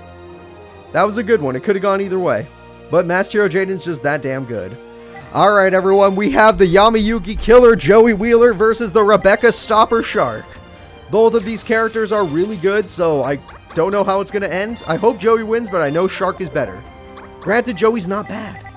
Joey's not bad at all. So we'll see. We shall see. I'm gonna go with Joey, even though I know Shark could beat him easily because of how much or how many special summon Shark gets. I'm gonna go with Joey. It has to happen that way. If I don't pick Joey, then I'm being rude. There's no reason for me to be rude right now. So, let's go ahead and get this duel started, everybody. It's time for Joey versus Shark. Alright, I see Shark fans in chat. Who's Joey fans? Where are you? And Shark fans. If you like Shark, let me know. That way I know who to hate. Not really, I don't hate you. Shark's actually doing pretty well recently, which I do enjoy. The Neo decks were a good idea for him. He desperately needed one. Alright, Joey Wheeler's going to go in with the Blue Flame Swordsman. That's a solid-ass monster. Poseidon Wave's not going to let you do a damn thing, though. It's just going to negate your attack. MST's not going to let you do a damn thing. It's going to... Ooh, it hit Call of the Haunted. That's a big hit. Alright, and Silent Angler's here, which means another level 4 monster. Yep, you didn't even need... I didn't even need to see it. I already knew it was coming. Joey Wheeler's going to be in a lot of trouble. Bahamut Shark's effect is super goddamn good. Alright, Joseph, good luck. Bahamut... Wait, he's not going to attack? I mean, he can still attack with Nightmare Shark, right? Oh, shit. He's got a 3k attack, Aqua Jetting, and Battle Guard Howling bounces it back, does 2,000 burn. Jesus. Joey's Battle Guard Howling saves his life, but he still has to find a way to destroy Bahamut Shark. He plays Gear Free, but that's not enough attack points. Why are you even... Oh, he's doing it just to gain attack points. Smart. Smart play by Joey. I didn't know if the AI would be that smart. Alright, Bahamut Shark, you gotta make a choice. You're going after the Blue Flame Swordsman, which before it dies is gonna give that monster 3,000 attack. Gear Freed at 3k can take down Bahamut Shark. It can take down Leviathan Dragon. Joey is rocking a big-ass monster. What is Mermaid Shark doing here? Mermaid Shark gets you Hammer Shark. Okay. Well, Joseph, do you have any more monsters? Because Bahamut Shark's gonna die, but you need to destroy... Yeah! Blue Flame Swordsman. Let's make Gear Freed even stronger. Alright, get rid of the Bahamut Shark. Let him keep the Mermaid. There we go. Oh, yep, use its effect. 3,600 attack. That's what I'm talking about, Joey. That is what I'm talking about. Not bad. And Hammer Shark is here, which now Silent Angler is here, which equals rank 4. That is going to make the son of a bitch. That card is not going to eat anybody, actually. Why did you not? Is it not allowed to eat Gear Freed for some reason? No, there's no reason why it shouldn't have eaten. Why didn't you eat him?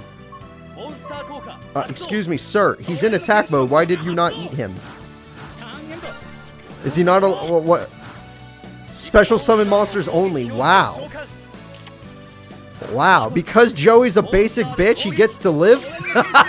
Blue Flame Swordsman is willing to die, giving that monster 48. Blue Flame Swordsman summons Blue Flame Swordsman. Oh, God. Blue Flame Swordsman is going to die, giving him 5,400 attack. That monster can end the duel on his own. Gear Free the Iron Knight. He gets buffed again to 5,800 attack. He is at 5,800. Silent Honor Arc. It doesn't matter if you live unless you get rank up magic. Then that actually changes the whole duel. But let's just pretend that won't happen. Holy crap. Joey Wheeler is 1k away from top 4. Rank up magic. Oh, wait. This is a different kind. But it does not matter. He still gets something. He's going to special... Oh, he's doing it. He's doing it, everybody. He's going to special summon the Silent Honor Dark. In defense mode. And surface. Alright, we're bringing back the Mermaid Shark, which will not do anything. I guess he's just trying to put in more cards. Okay. Well, it looks good so far. Rocket Warrior's good. Rocket Warrior can beat this card. And Silent Honor Dark comes back, but at the same time, it does not have the... Oh, well, the heal matters. That heal actually matters. Hold up. So now you can get rid of the 2 rank up monsters. All he has is a useless Mermaid Shark. You are actually in a great position, Joey, unless Shark draws an amazing top deck. I don't know if any of his set cards are that good. All right, here comes the attack. Here comes the attack. Sadly attacked in the wrong order. Unless he has 2,000 or more attack, they aren't willing to attack face down defense mode monsters because Giant Soldier of Stone exists. This is Shark's true last turn. I thought it was last turn, but it turns out I was incorrect. And Joey Wheeler's going to go in. Saber Shark will be destroyed, and the game will end. Joey Wheeler takes out Neo Shark, and Joey Wheeler is going to top 4 yet again because he's that damn good. Godfather of Games. Hell yeah. Well, let's see how the Godfather of Games does against Jaden, Yuki, and his Masked Hero deck. And let's see how Zane Truesdale does against the creator of card games. This is it, everybody. It's time for top 4. Top 4, here we come. Zane Truesdale is going to open up the tournament against Pegasus, which, oh god. This should be a good duel, but I fear for him. Because Zane could lose to stall. He could use Power Bond and then lose to stall because Pegasus will stall him to death. But we'll see. We shall see. Anything can happen here. Alright, so Zane is ready to go. I just need Pegasus. And Pegasus is almost ready to go. Pegasus, like most dual monster characters, have Magic Cylinder, yes. It kind of comes with the deck. It comes with the time period. You kind of just get one. Alright, so here we go, everybody. It's time for Pegasus versus Zane.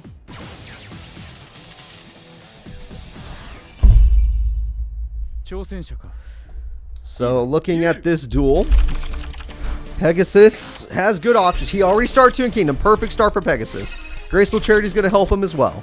He threw away Call of the Haunted, which is kind of strange. He has Toon Dark Magician Girl, which is perfect for attacking directly.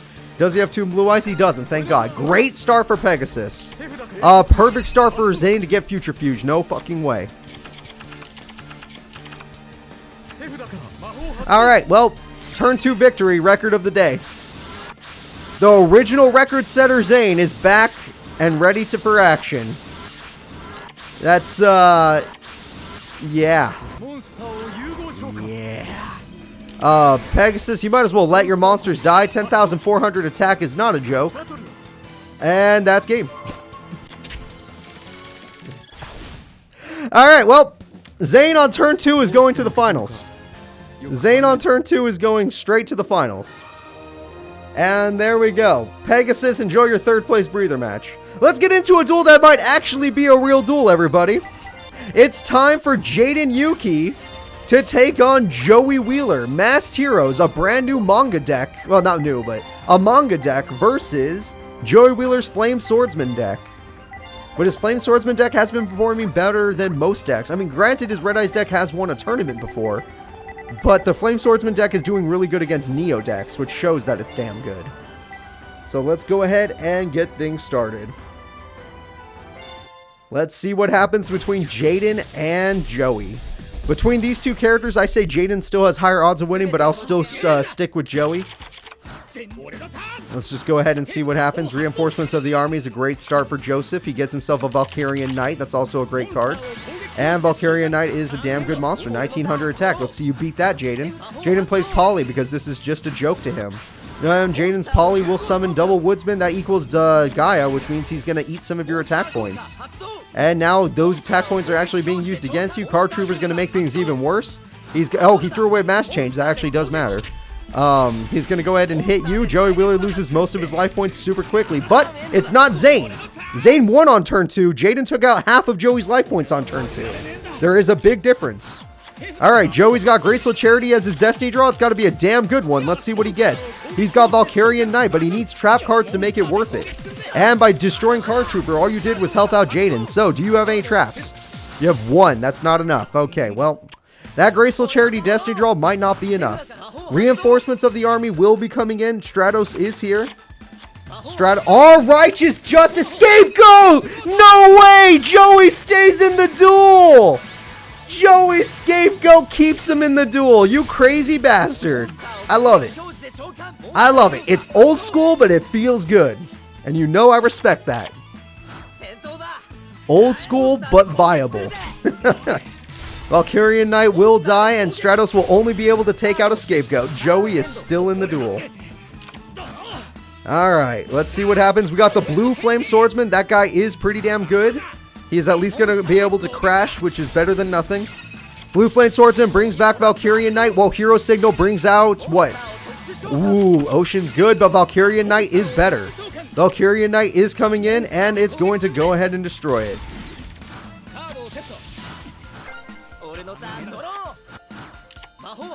Our Righteous Justice again. This time he lost his Battle Guard. Howling, the Battle Guard trap cards are so good. He needed that Battle Guard card to stop the heroes.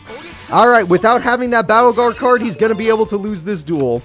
He got himself a Woodsman. Mass Changes in hand. We already know he could use it at any time. He doesn't have to use it yet because he wants to get rid of a token first and then use it. He's not attacking the... What?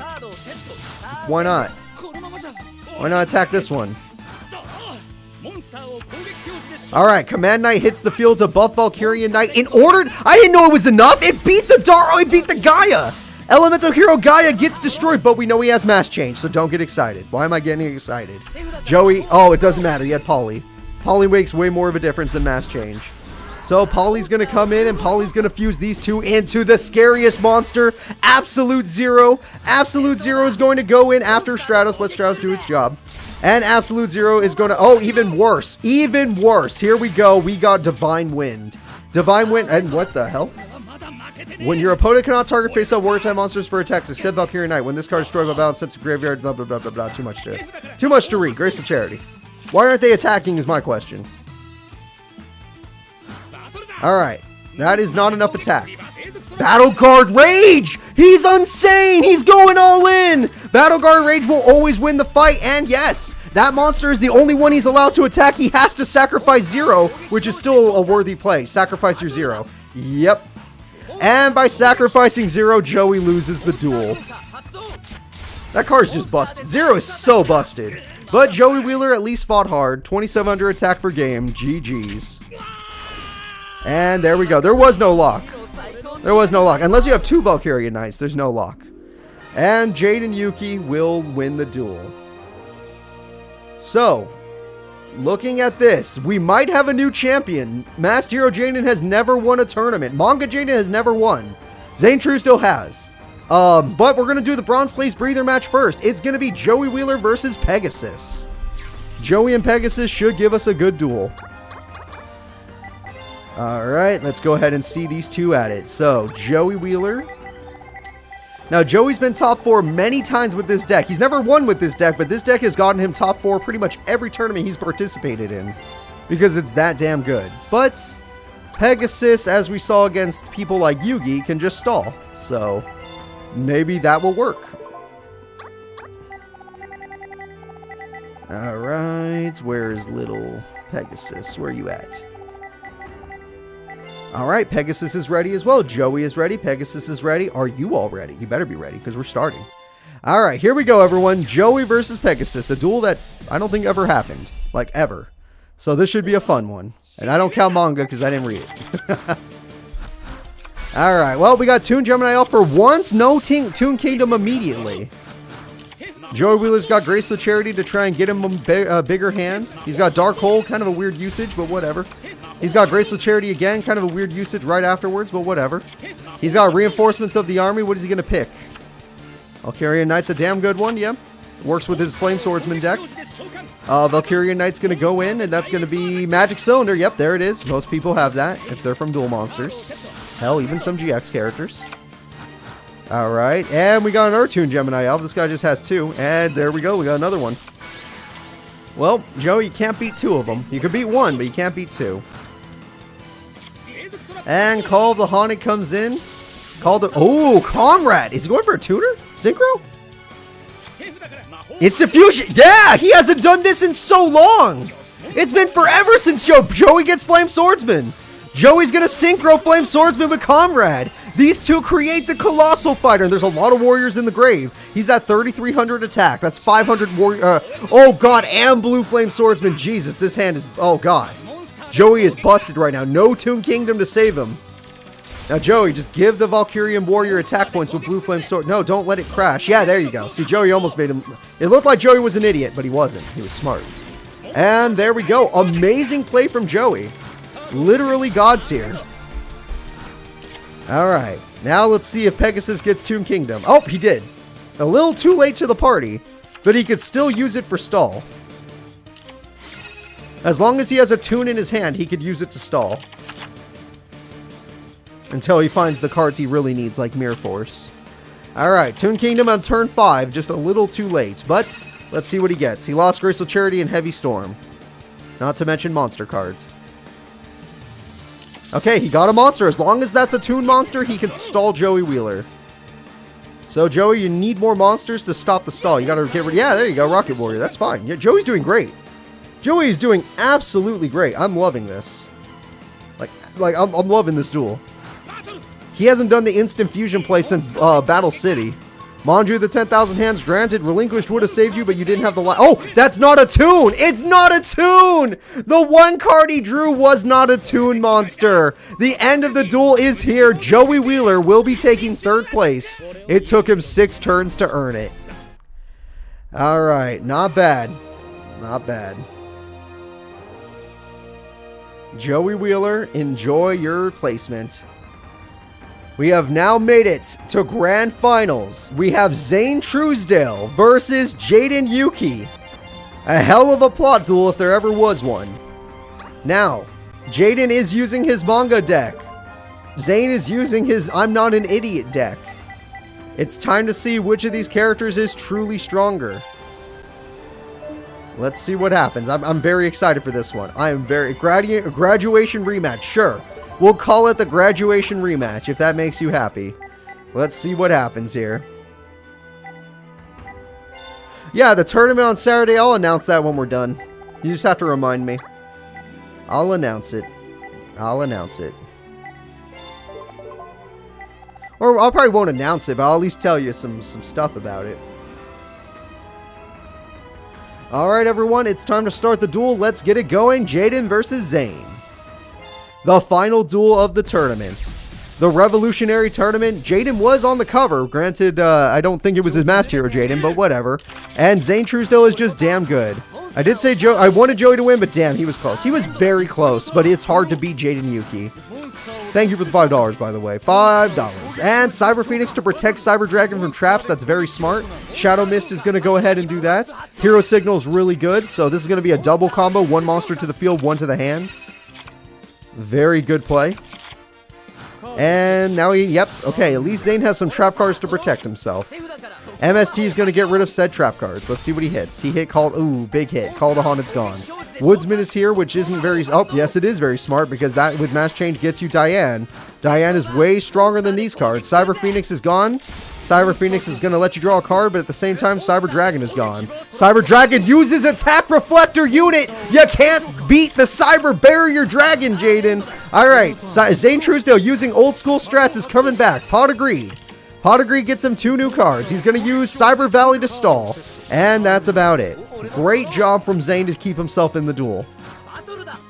Alright, Zane is going to use his effect to not let Diane get its effect and draw a card. Alright, and we got ourselves Cyber Phoenix yet again. Cyber Phoenix is going to protect your cards. Card Trooper is what Jaden wanted to see die. That card lets Jaden draw. They all got Jar of Greeds. Even Cyber Phoenix is a goddamn Jar of Greed. Alright, E-Emergency Call kicks in. E-Emergency Call gets Woodsman. Okay, Woodsman's pretty good. Let's see what he does. Diane's going to be first to get rid of Cyber Phoenix. Yes, Zane will get... will lose the monster, gets to draw a card, but that means Jaden gets a new monster on the field. And Ocean's a damn good one to bring monsters back from the grave. So right now Zane needs to go on the offensive, but he's just stalling. Power Bond, what is he making? Woo! Shit!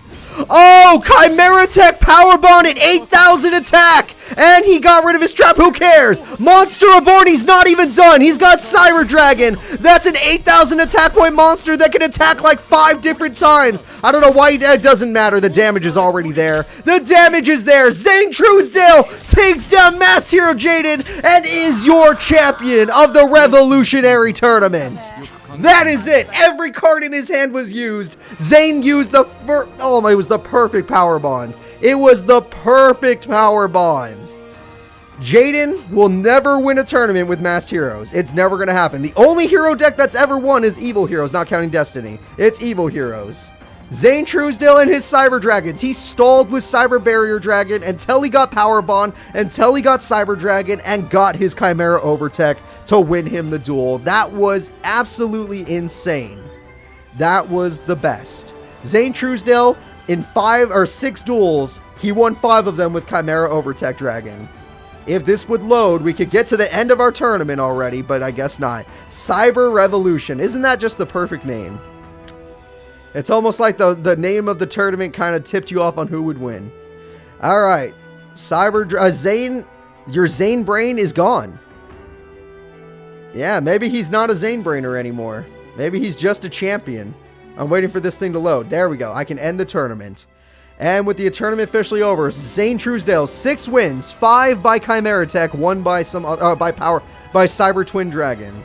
Jaden Yugi and his Master Heroes, he used basically all of them. Joey Wheeler went ham today, 5-1, but lost to Jaden. Pegasus did really good today, took out the king of games. Axel Brody, good duelist. Yugi, Muto, great duelist. Shark, great duelist. Yuto, good duelist today.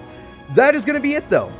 I want to thank you all for being here with our Revolutionary Tournament. I want to thank Nightburn for the suggestion of the beat up Bonaparte tournament, basically. We just called it Revolutionary so it didn't seem so aggressive.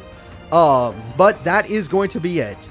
This Saturday, I will be hosting another tournament. This Saturday, I'll be hosting a tournament on my Twitch channel. And it will have 1 new character. And I will only say this before this ends. And this is going to spoil who that new character is. So if you don't want to hear spoilers, leave now. The new character likes hot sauce.